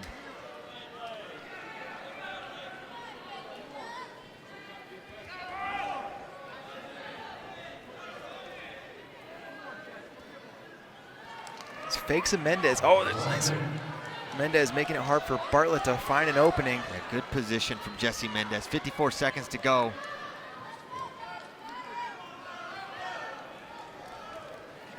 Single leg attempt, and the headgear comes off. 46 to go. Bartlett in the same position. He's got to get a takedown and gonna need a ride out here as well. But the first order of business, you got to probably get to the legs of Jesse Mendes. That is tough to do. Great positioning, head, hands, underhook on that right side. And the Penn State crowd wants a stall warning against Jesse Mendes. They're gonna get it, but they need a lot more of those to force OT, and there's just 30 seconds remaining. Bo Bartlett is gonna have to get a takedown here. And there's a double leg from Jesse Mendes, switches to the single. Posts a hand, steps behind the leg. Now comes up around the body. Body lock now for Mendes. He's gonna look to add to his lead. Can he get it? Granby roll from Bo Bartlett. Could he counter score here? Hanging on that single leg now is Jesse Mendes, 10 seconds to go. Now coming up, Bartlett's got to force something here, and I don't think he's gonna be able to do it, and time gonna run out for Bo Bartlett. It's a 4-1 win for Jesse Mendes. The first period takedown gets it done for the Buckeye. Another one takedown match in this series. They've had 4 of them, but man, getting one and done in the... Taking on Ty Waters, freshman sensation from West Virginia. Now a sophomore. This is 2 versus 3. Waters out of Pennsylvania. Vaness from New Jersey. And we are underway at 149, and man, the length of Ty Waters sticks out against a more stocky Shane Van Ness. Both these guys, such fun wrestling styles. High single leg for Shane Van Ness, trying to finish. Waters, a great scrambler, good leg defenses. He's got that whizzer, and wrestling back in, trying to score. Tough position here for Shane Van Ness, wiggles his foot out. Man, great defense from Ty Waters, and right back in, doubling. And now stepping over, Ty Waters could be putting him in a little bit of trouble with Shane Van Ness staying on that leg. Whizzer from Ty Waters again, still no score as Waters trying to pass the leg. They're on the edge here. Van Ness still trying to score. Going across his back is Ty Waters. And we'll see if either guy can convert from this crazy start, David. Nothing but attacks from Shane Van Ness, but Ty Waters showing why he is so difficult to score on, and this is exactly the type of match I was looking forward to. Reverse lock on that leg for Ty Waters. Ooh, Van Ness with that wrist. Does he have him? And he's rolling through. Big trouble. He's on his back, giving up straight. Potential pinfall here for Van Ness. Waters able to recover, but not before the damage was done. 3-point takedown, 3 near ball. Ty Waters in a hole, and Shane Vaness is pumped. Vaness caught that wrist. Threw him there on his back, and the Penn State fans wanted to fall there. I think Waters probably did just enough. I'd almost been sad if it had been a fall, because it looks like we're gonna have some fun exchanges in this match. 6-1, Shane Vaness. His persistence pays off. Vaness missed almost all the year last year, but did compete in this event. Beat Kyle Parko. Great match. There's a shot from Ty Waters. He's extended here. Grabbing that armpit there is Shane Vaness. Could be a good position to drag to the leg, but can't get it. Waters able to recover there.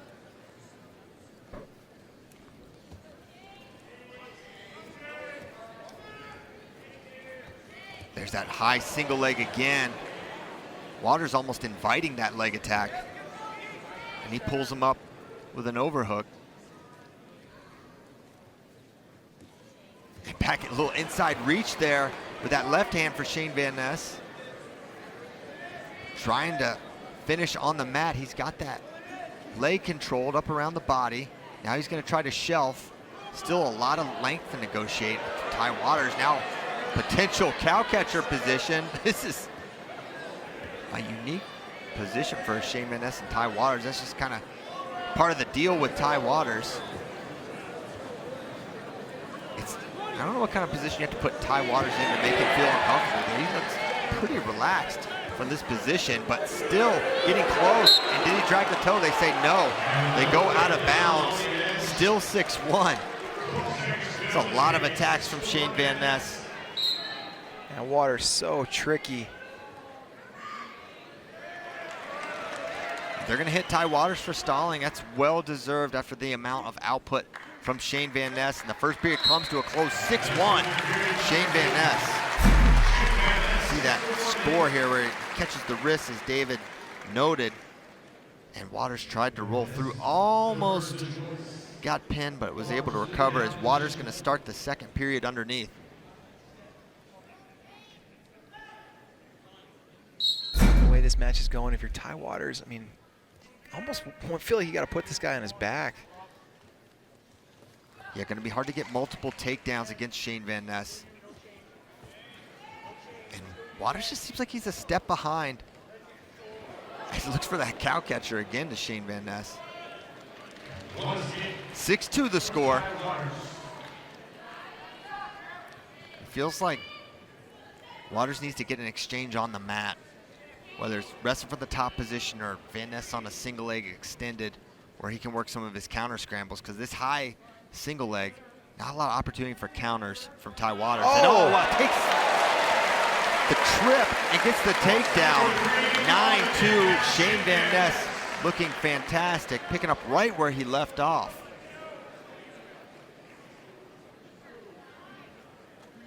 There's the escape, 9-3. A lot of times it's easy to identify a guy's go-to move. Shane Vaness is just anything. He can do anything. It's been starting with that single leg to Ty Waters' left leg, which he really leads out there. And Shane making him pay. And right there, in again. He's not gonna stop attacking the leg. He's having success. Behind the foot there. Limp arms out of it. Stepping behind, but good defense from Waters on this occasion. Not out of the woods yet, though.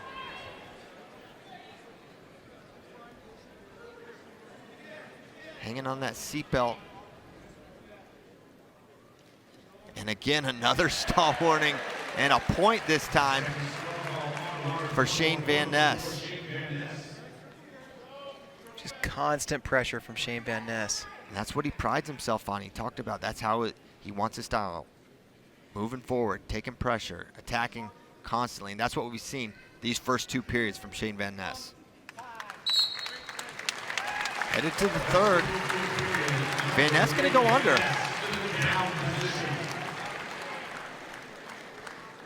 And it's an exhibition match. Maybe Vaness let me, test the waters. I'm up 7, right? Because this is definitely Waters' best position. But Shane Vaness, no hesitation going underneath, and he's tripoded up half on that right side for Ty Waters. Waters, good pressure forward, but Vaness feels kind of comfortable in here.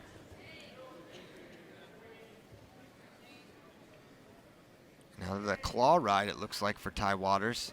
Circling way out, too far out. Now he catches it. Cow catcher position, beat the back. Now looking for the fall again. Is Shane Vaness, can he get it? He is close. And Waters able to fight out of it, but not before getting a 4 near fall, 2 reversal. 13-point lead now for Shane Vaness. Goodness gracious. I didn't see this coming. No.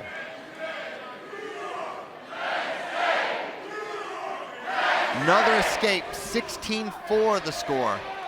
Vaness a takedown away from a tech. And I'm sure he's probably going to push for it.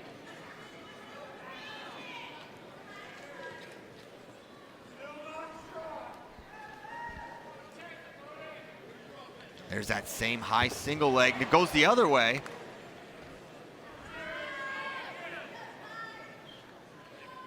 Back to the ankle. Again, defended by Waters, but it's Vaness that wants this tech, you can tell.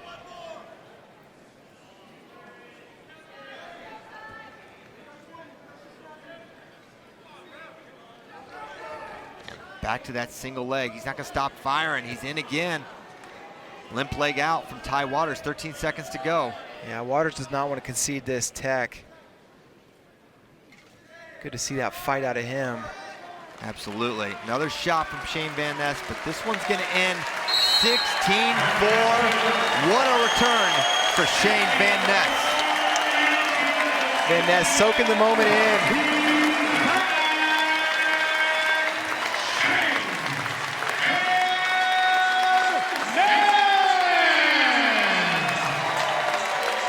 Started at 141 last year at the beginning of the year, moved up to 49, and now here he is at 57. And Peyton Keller, this is a big guy at 157. 5'11", just under that 157-pound limit. This guy is a pinner.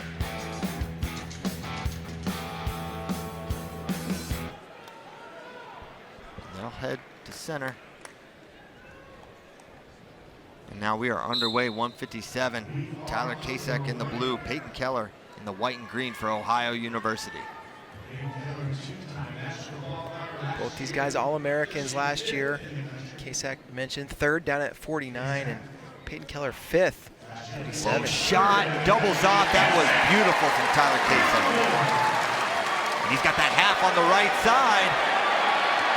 And you gotta be careful with that roll if you're Peyton Keller. Bar half. Now rolling through is Tyler Kasek. He's looking for the turn here. Bar half. You don't know which way he's coming. He's on that right side. Reminiscent of David Taylor.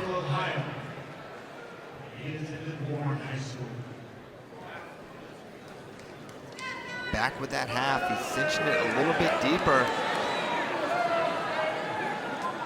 See if he rolls across his back with that half or what he's looking for. Now looking sucked back, but Keller doing a good job fighting off that bar half, but now he attacks that leg. Probably not advisable here. Kasek coming out on a mission. Early attack and already over a minute of riding time, and it hasn't just been riding, he's been pushing for a turn. I don't know if he caught Keller a little surprised with such an early attack. He's got this wrist and a half on the right side. This is a tough spot for Peyton Keller. Now almost took him over. And Keller just gonna clear out, not even gonna fight for that reversal. Takes the one, 3-1 for Kasek. Great start for him. Kasek caught him a little flat-footed, and Keller's gonna wanna move his feet because you gotta believe Kasek's gonna go back for another attack like that.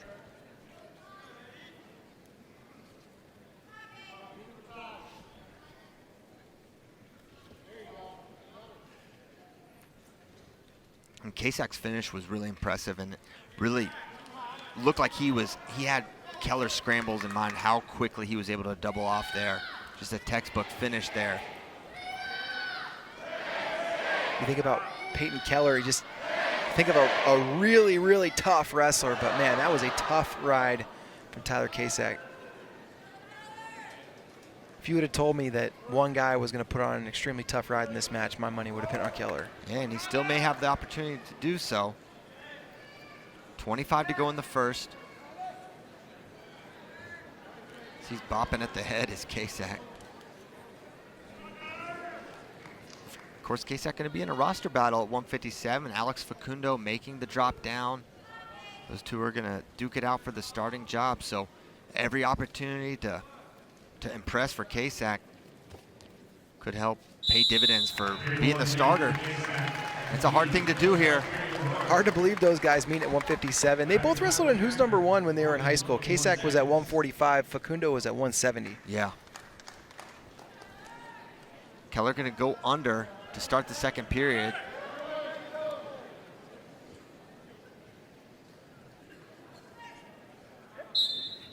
Chop, and there's a roll there for Keller. Good pressure forward. Got to be careful passing legs from bottom. Got to swipe, but this is a good, potentially dangerous call. High potential for danger. Yeah, it was all tangled up. Kasak with 1:30 of riding time.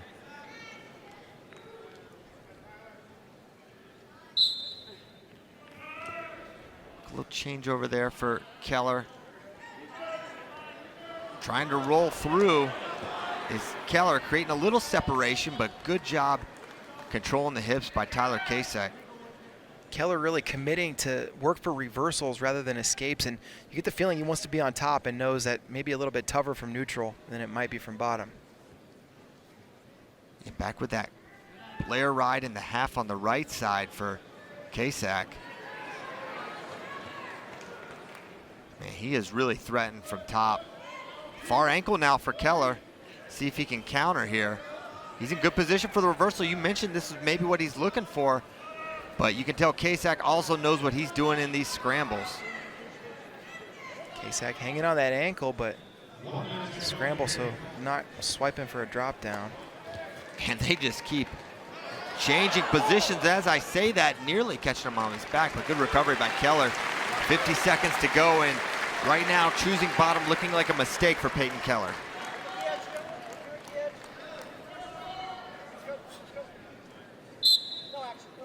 .38 to go on the reset. We'll see if Keller continues to work for the reversal or maybe settles for 1 point, fights for a stand-up.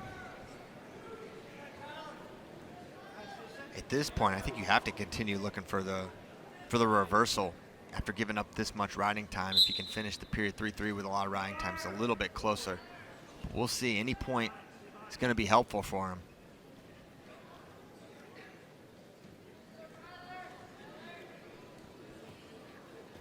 And that half on the left side. Almost out is Keller, and there is the escape, but riding time is all but locked now for Tyler Kasak. Really curious if Kasak will take the gamble and go underneath. He definitely doesn't need to. That's my question as well. As the second period comes to an end, 3:02 riding time. Riding time is now locked. That point is coming for Tyler Kasak. They're looking at it. I don't know if they're asking him or. Yeah, they asked. They said, "What do you want to do?" And he's going under, testing the waters. And the Ohio staff says you are a beast on top. They want to see him work for this turn. Obviously, neutral. It's not been the spot for points for Peyton Keller yet, but he's going to get a chance to wrestle from his best position. Down 2. Yeah, riding time already locked. He cannot erase it. Half on the left side for Peyton Keller.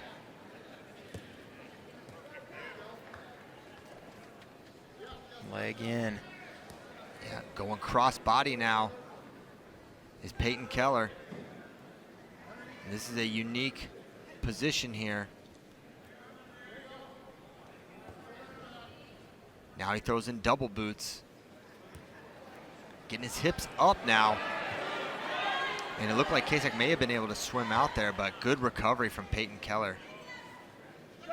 You can see why there's a little trepidation going under, but still, once again, Kack in good position here.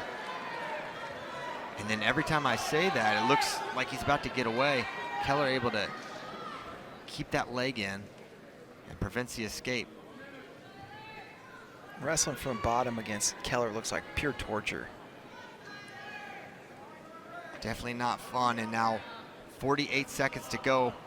Keller's gonna need a turn here. There's no doubt about it. The ride out doesn't do anything for him.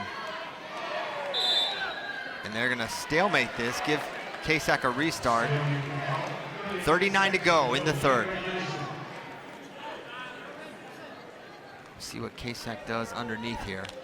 See Nick Lee and Cale Sanderson in Tyler Kack's corner. Kack does not want that leg to come back in. See if he can seal it off as Keller jumps from one side to the next. Right leg comes in. I think Kack may have caught his arm in between.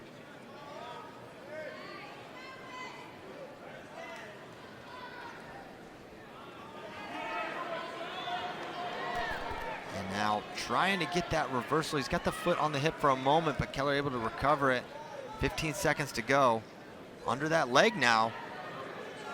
Kack looks at the clock, reads 9 seconds. You know he wants to not finish this match on bottom, but either way, it's gonna be a win for Tyler Kack. And the opening takedown and ride, the difference here. Tyler Kack, a 4-2 win over very tough Peyton Keller from Ohio. Man, that takedown is gonna be the highlight of the match, but it was the ride on top of Kack that really, I think, controlled the entire thing, because you know which version you're gonna get, and I can't wait to find out. Same here as you look at the tail of the tape, 165. Garvin, an All-American last year for Stanford, as was Peyton Hall for West Virginia, two-time All-American for the Mountaineers.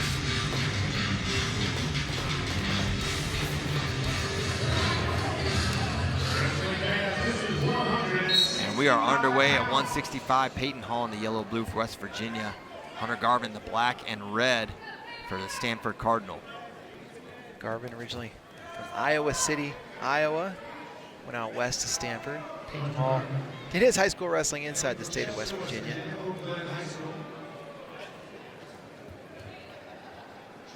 Pass by attempt from Hall, not there. Garvin, really tough upper body. Ooh, nice drag. But wrestling back into it is Waters. Got that underhook there.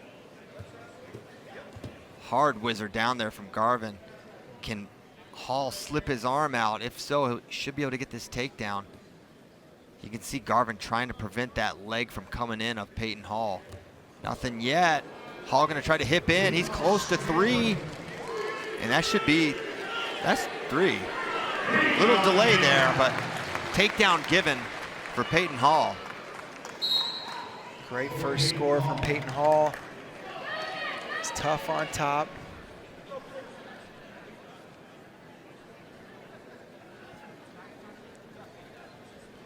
Garvin underneath. And it was really the drag attempt from Garvin that got it started, and it was Hall able to find the way to take down on the edge. Garvin gonna get the escape right away. We'll see if he can get to any of his upper body positions against Peyton Hall. These guys met last year at NCAAs in the consolations, and Garvin won that one 14-4. Man. Back to that drag towards his right side.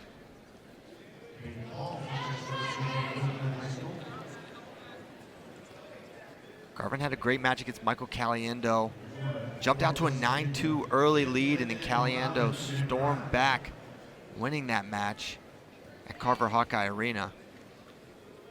But you couldn't help but be impressed with what Garvin was able to do in that first period.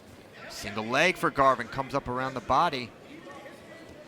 Seatbelt there for Garvin. This is his position for sure, as he's got the body lock now. No takedown yet, as Hall slowing things down with that whizzer, using his length. And it's gonna be tough to pull him in from this position. See if he can stand up with him, but they're gonna go out of bounds. That's Garvin's position, but good defense from Peyton Hall. Yeah, Garvin loves upper body, and he especially likes, he likes that whizzer seatbelt position, whether he's got the whizzer or the seatbelt. He's good there.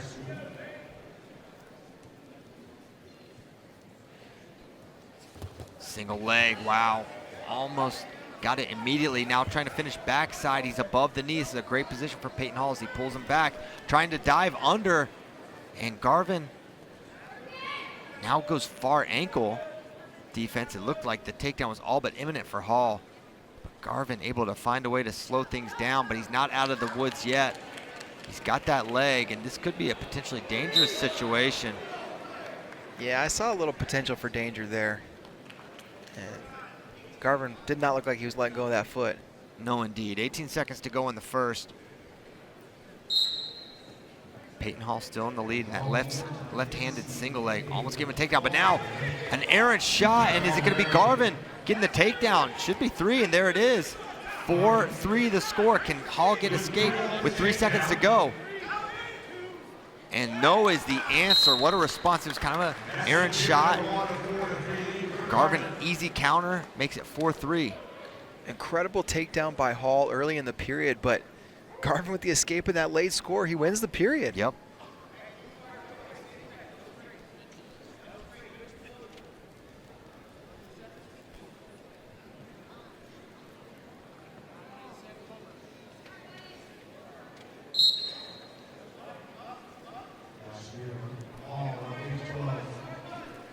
And there's the escape. 5-3 the score. Single leg now dragging, almost getting the score, and then it's Hunter Garvin looking for a drag takedown. He's gonna get 3 more. Well, I say that. Not yet. Cartwheeling out of it. Great action. Oh my gosh. It looked imminent to me. You can't do anything but applaud a flurry like that, David. Garvin wants a challenge, but they're not going to.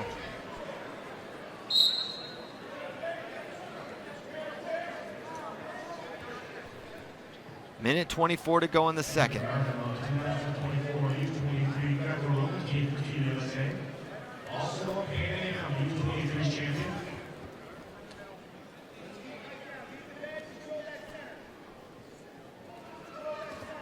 Garvin, part of a really exciting Stanford team this year.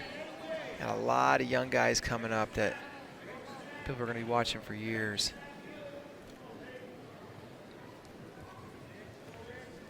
Overcaller for Peyton, passes it by. Wow, he's been close on quite a few attempts, but Garvin able to defend really well. Another shot, great re-attack by Hunter Garvin. He's in great position for the finish here. Hall still with that whizzer. And nothing yet, they're letting him roll under. And now look at the counter. Peyton Hall in good position here. Can he get his leg out? As Garvin catches the far ankle, slowing things down, but Hall in decent position here still to score. Can he finish this takedown? In a little better position. Can he pressure in though? And they're gonna potentially dangerous that position again. Garvin's been so close to the takedown a couple times now, and Hall just selling out on these scrambles.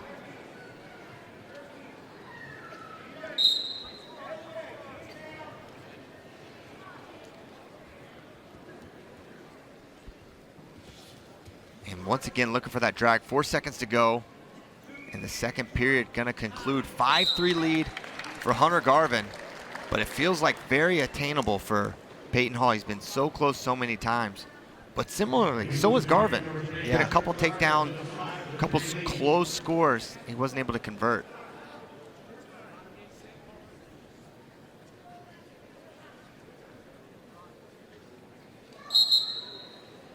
Caution on Hall. Goes Garvin. Oh, excuse me, Garvin. I keep thinking green is Hall because Garvin single has a little red on it, but right. You know what? That didn't stop him. Tricked me. And there we go, lining up on the left side is Hunter Garvin. Quick stand up for Hall. And there, he'll get the escape. 5-4. 1 point separating these two, and it's a low shot by Hunter Garvin. Whizzer here for Peyton Hall. Body lock for Garvin, nothing yet. He's trying to slip that leg in. Looking to lift backside double now, but Hall able to find his way to a leg. As he's looking to counter score now. He's got him balled up a little bit here. Can Hall turn in and score? Decent position here, he's getting close. That's 3 in, and Peyton Hall in the lead. What a scramble there. 7-5, Hall in the lead. And he's got Garvin flattened out. You want to keep him here as long as you can. If you're Peyton Hall, is he getting a count? He's got him on his back, going close to the fall. And he's trying to settle in. Can he get it over pin? Peyton Hall gets the pin. What a match. And a little dance there from Peyton. After an incredibly scrambly match, I wasn't sure who was going to win. Peyton Hall puts it to end early. What a match. That was a couple weights from 157, where he was the NCAA champion last season, and a runner-up the year before that. And he looks plenty big enough for 174. Yes, indeed. And we saw him wrestle at the World Team Trials at 79 kilograms with 174 pounds. He looked every bit of it. So does DeVos. This is a great test. DeVos can really wrestle from everywhere. Great positionally. Levi Haynes, his pedigree, national champion, speaks for itself, and we are underway. 174. Levi Haynes, the navy blue singlet from Penn State. There's a single leg right away from Levi. DeVos, royal blue, green ankle band. Haynes mentioned two-time finalist, was a champ last year. DeVos, 5th to earn his first All-American honor at 174 last year. One of 4 All-Americans for the Jackrabbits. Coach Damian Hahn and company doing a great job in Brookings, South Dakota.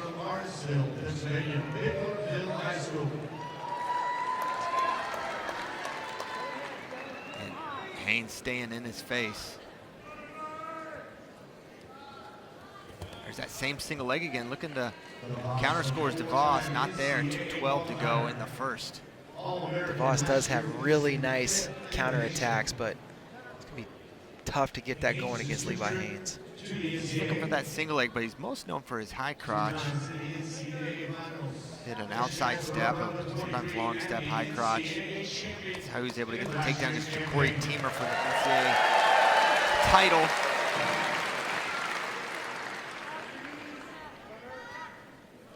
A lot of pressure from Levi Haynes, and you can see DeVos just trying to shoot out of it, but staying in his face is Levi. Not giving him an inch to breathe. Yeah, Haynes taking so much ground early in this match. There's a shot, shoots him out of bounds. DeVos does a good job circling in. Collar, there's the left-sided collar tie for Levi Haynes.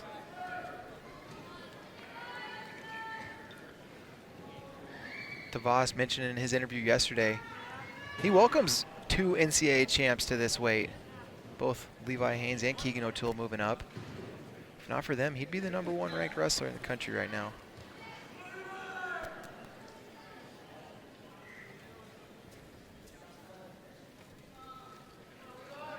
And staying in his face is Levi Haynes, 45 seconds to go. They're looking maybe for that high crotch, not there.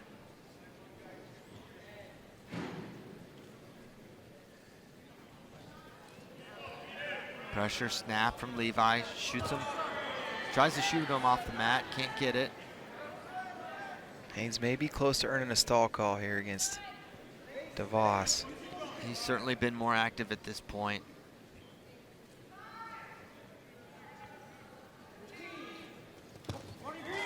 And there it is, David. Stall warning against DeVos.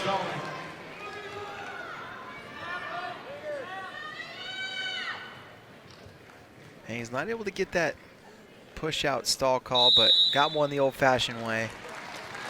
So 0-0 after 1, but it's a stall warning against DeVos. The only difference here is Levi going to go under to start the second period.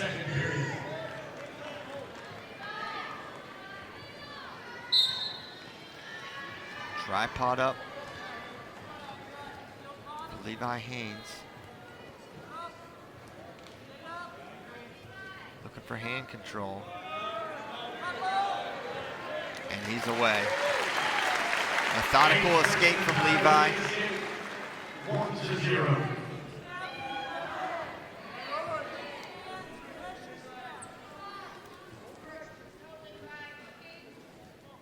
Haynes right back to that hard hand fight. And just pressuring. And DeVos having a hard time staying in the center. Ceding a lot of ground as DeVos as Levi brings him to the zone.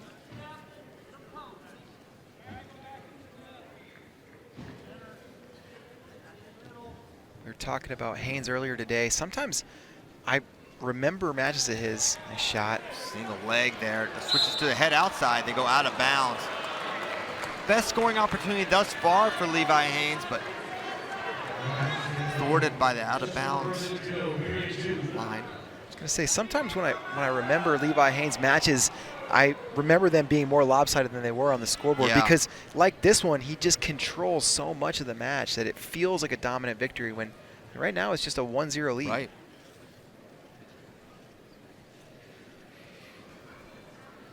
Getting this blood cleaned up and an opportunity for DeVos to get a little extra coaching over here in the corner. Yeah, and really dealing with that hand fight, dealing with the pressure. That's the challenge right now before him.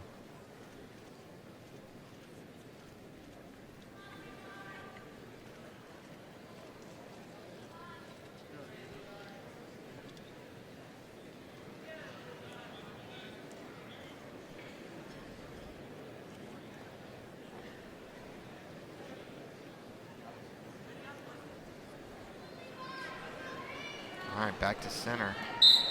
Blood cleaned up for DeVos, and we're underway in the second period. Minute to go.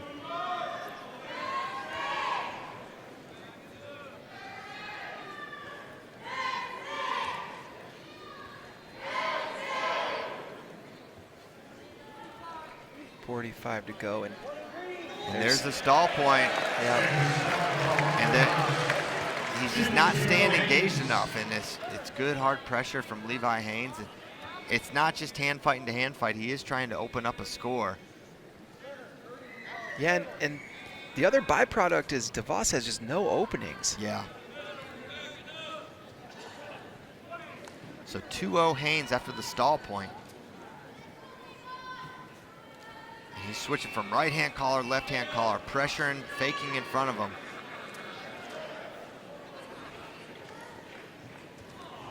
Five seconds to go in the second. And that's time for the second period. So DeVos at least had 3 seconds without Levi Haynes pulling on his head. Yeah, and a few more now because the blood is back in town. Oh, yeah. Nosebleed here. DeVos is tough on top. Curious what Haynes will do. I think he'll probably go underneath, but he doesn't have to.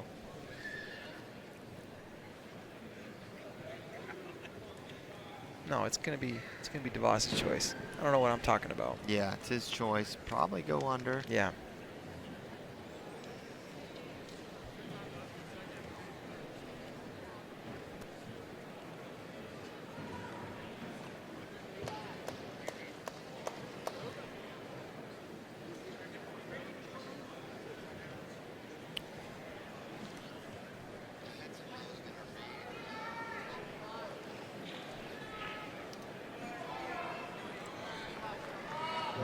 Goes to the down position to start period number 3.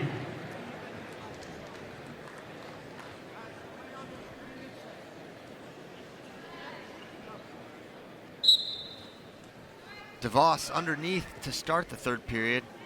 Levi Haynes really tough in the top position, but DeVos rarely ridden. He's fighting for hand control there. Sit out for DeVos. He's sealed on that left side, but Levi will drop down to that ankle.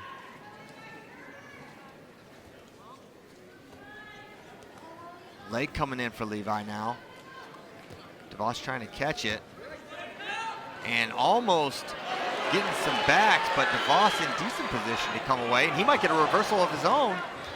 Can he get the finish? I don't know if he's a little surprised he got in that position. Now DeVos DeVos kind of in a dogfight because is he going to be able to get the finish? I don't know. Is he going to be able to get the escape still?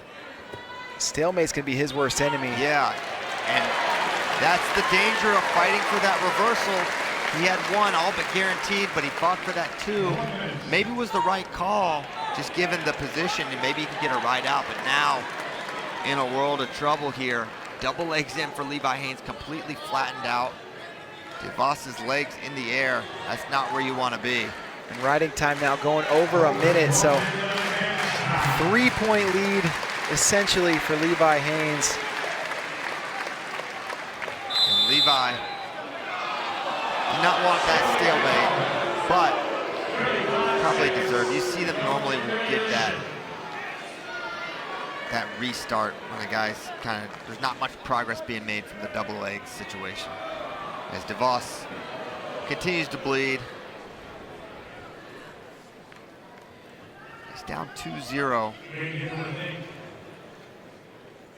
At 157, Haynes, such a physical bully. He can still do it at 174. No change there. No question about that.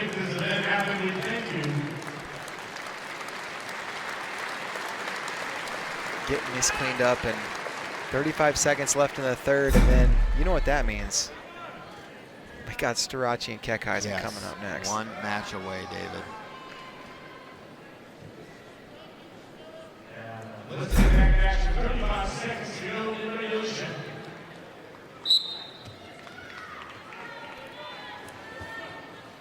Sit out for DeVos, but no.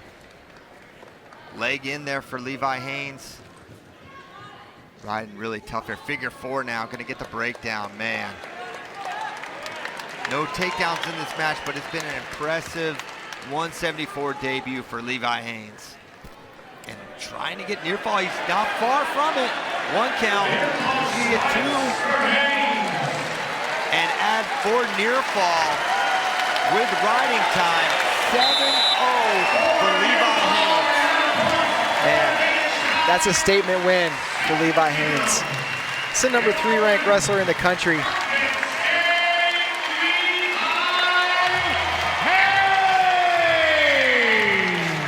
Starocci's first match of a season in which he's trying to win his 5th NCAA title, and the defending champ is just standing across the mat from him right now.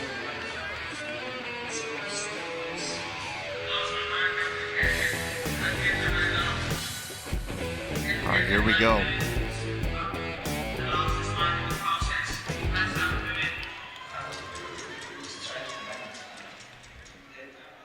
Underway, 184 pounds in the blue for Penn State, 4-time NCAA champion Carter Starocci.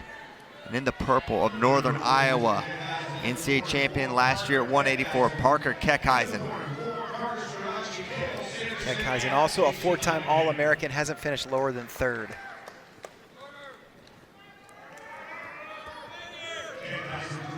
Left-handed collar for Keck early. Carter looking every bit of 184. Yeah, plenty big enough. They'll stalemate it for interlocked fingers.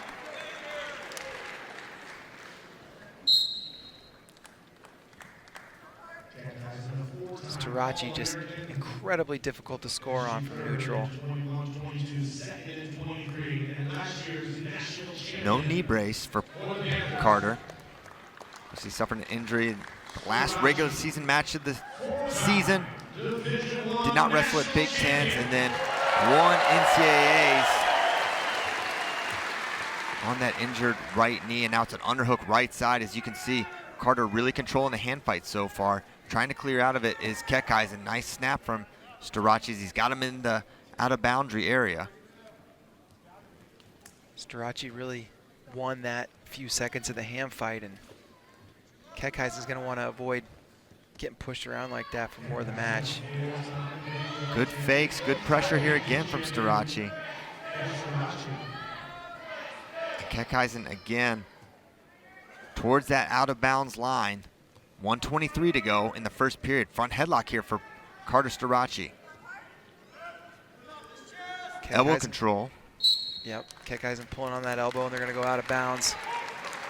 Minute 15 left in the first.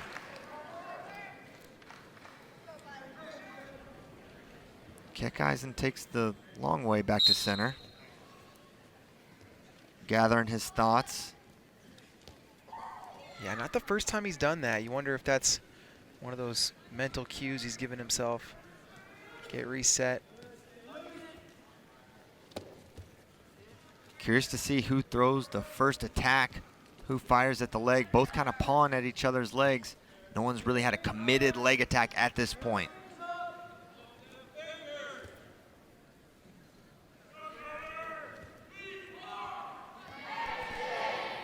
Overcaller there for Kisen. Elbow control on that left side for Starocci. He's back with that underhook. Yeah, Starocci may be close to earning a stall call. Yeah, Kisen is going to have to do a better job in the hand fight. Like we saw with Levi Haynes, he was able to pressure DeVos to the zone consistently and got a stall warning. Similarly, Kisen have a hard time staying on the mat as Starocci fires an attack, but Kisen able to circle back.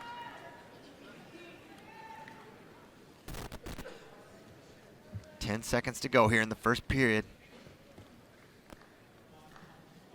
Constant pressure from Starocci in this period. That's been a theme for these Penn State wrestlers tonight. And that's it. First period in the books. No score, but it's Starocci holding center really well.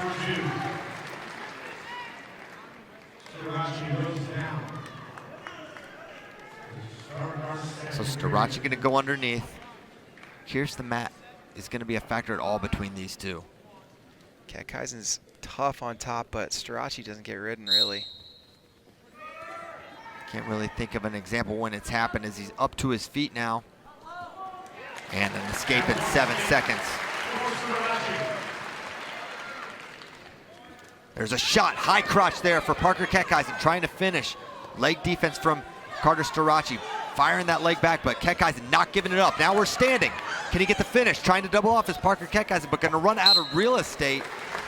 Wow, great attack from Parker, testing the leg defense of Carter Starocci. Couldn't get the finish.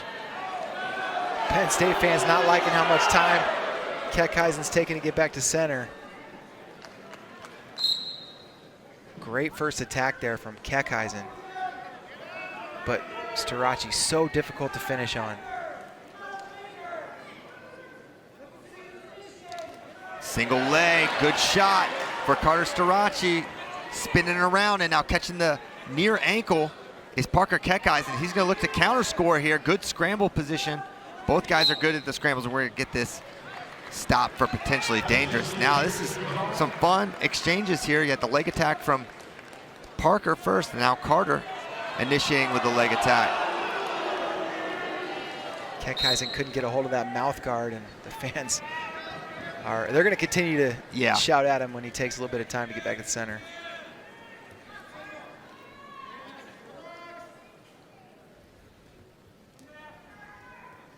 Interlocking fingers there again. Now they clear out of it. 53 to go in the second period.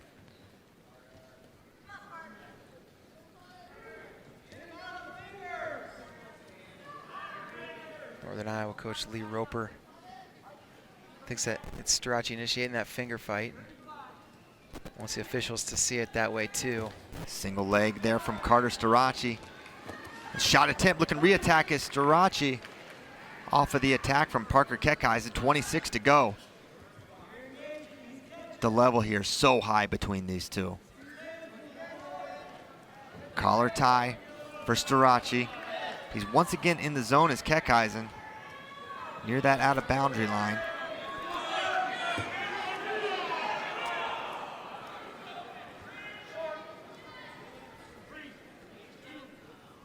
One Starocci after two. Kisen's gonna get choice here. And you better believe Carter's gonna commit to this ride.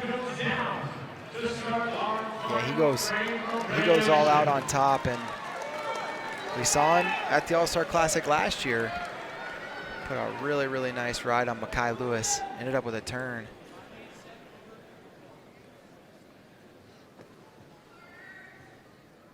Starocci lines up on that right side. Quick stand up for Parker Kisen. Not out yet, looking for hands. Starocci drops down to that single leg. Front trip, and he's going to maintain control. The stall count begins as they go out of bounds. 1:45 on the clock. And Starocci doesn't care if it's ugly. If it's 4 or 5 of those before he finally gets a return, he'll do that for that riding time point. Riding time now at 8 seconds in favor of Starocci.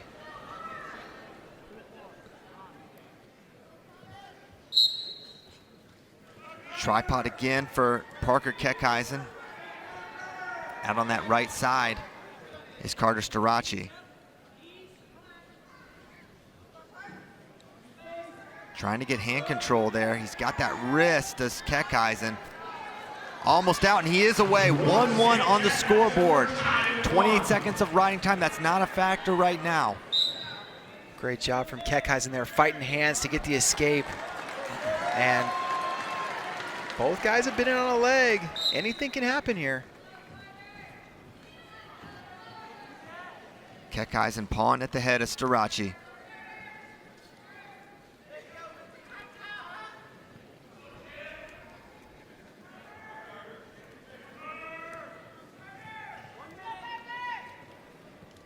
Collar and shot there from Starocci. Re-attack attempt by Parker Keckeisen. 54 seconds to go in regulation.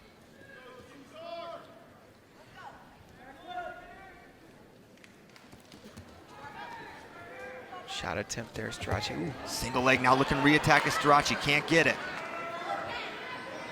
Front headlock here for Carter Starocci, controlling that head. They stalemate it. 32 to go. Keckeisen just takes the long way back, and he's kind of gives the crowd an opportunity to get behind Carter. Yeah. It's so intentional.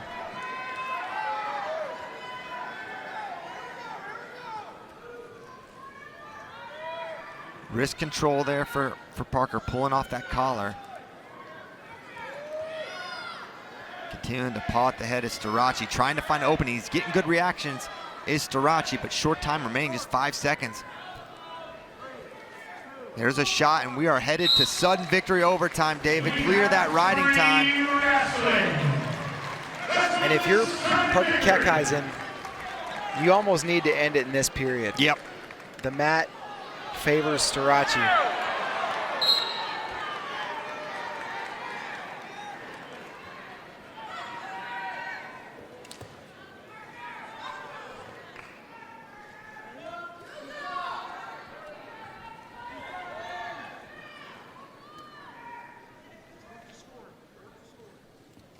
Shot attempt there from Keckeisen. Starocci catches it. He's got that underhook on the right side again.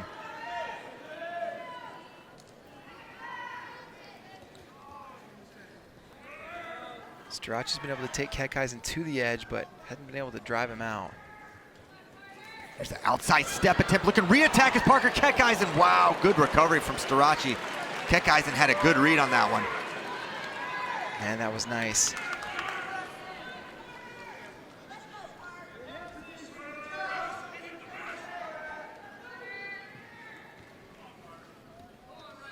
Now a minute to go. Shot and another shot from Keckeisen. Can't get it. Minute to go. Keckeisen coming back to center.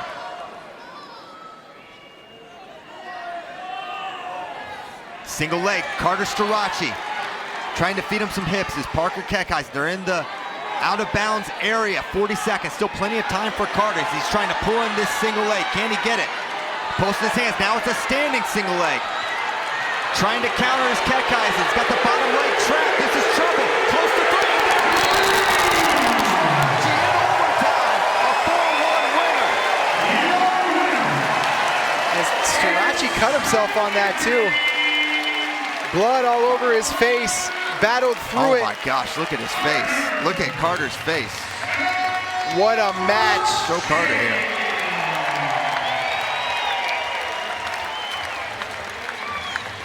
Man, he must have run into his forehead on that one, and Starocci with a massive win. I want to see a rematch.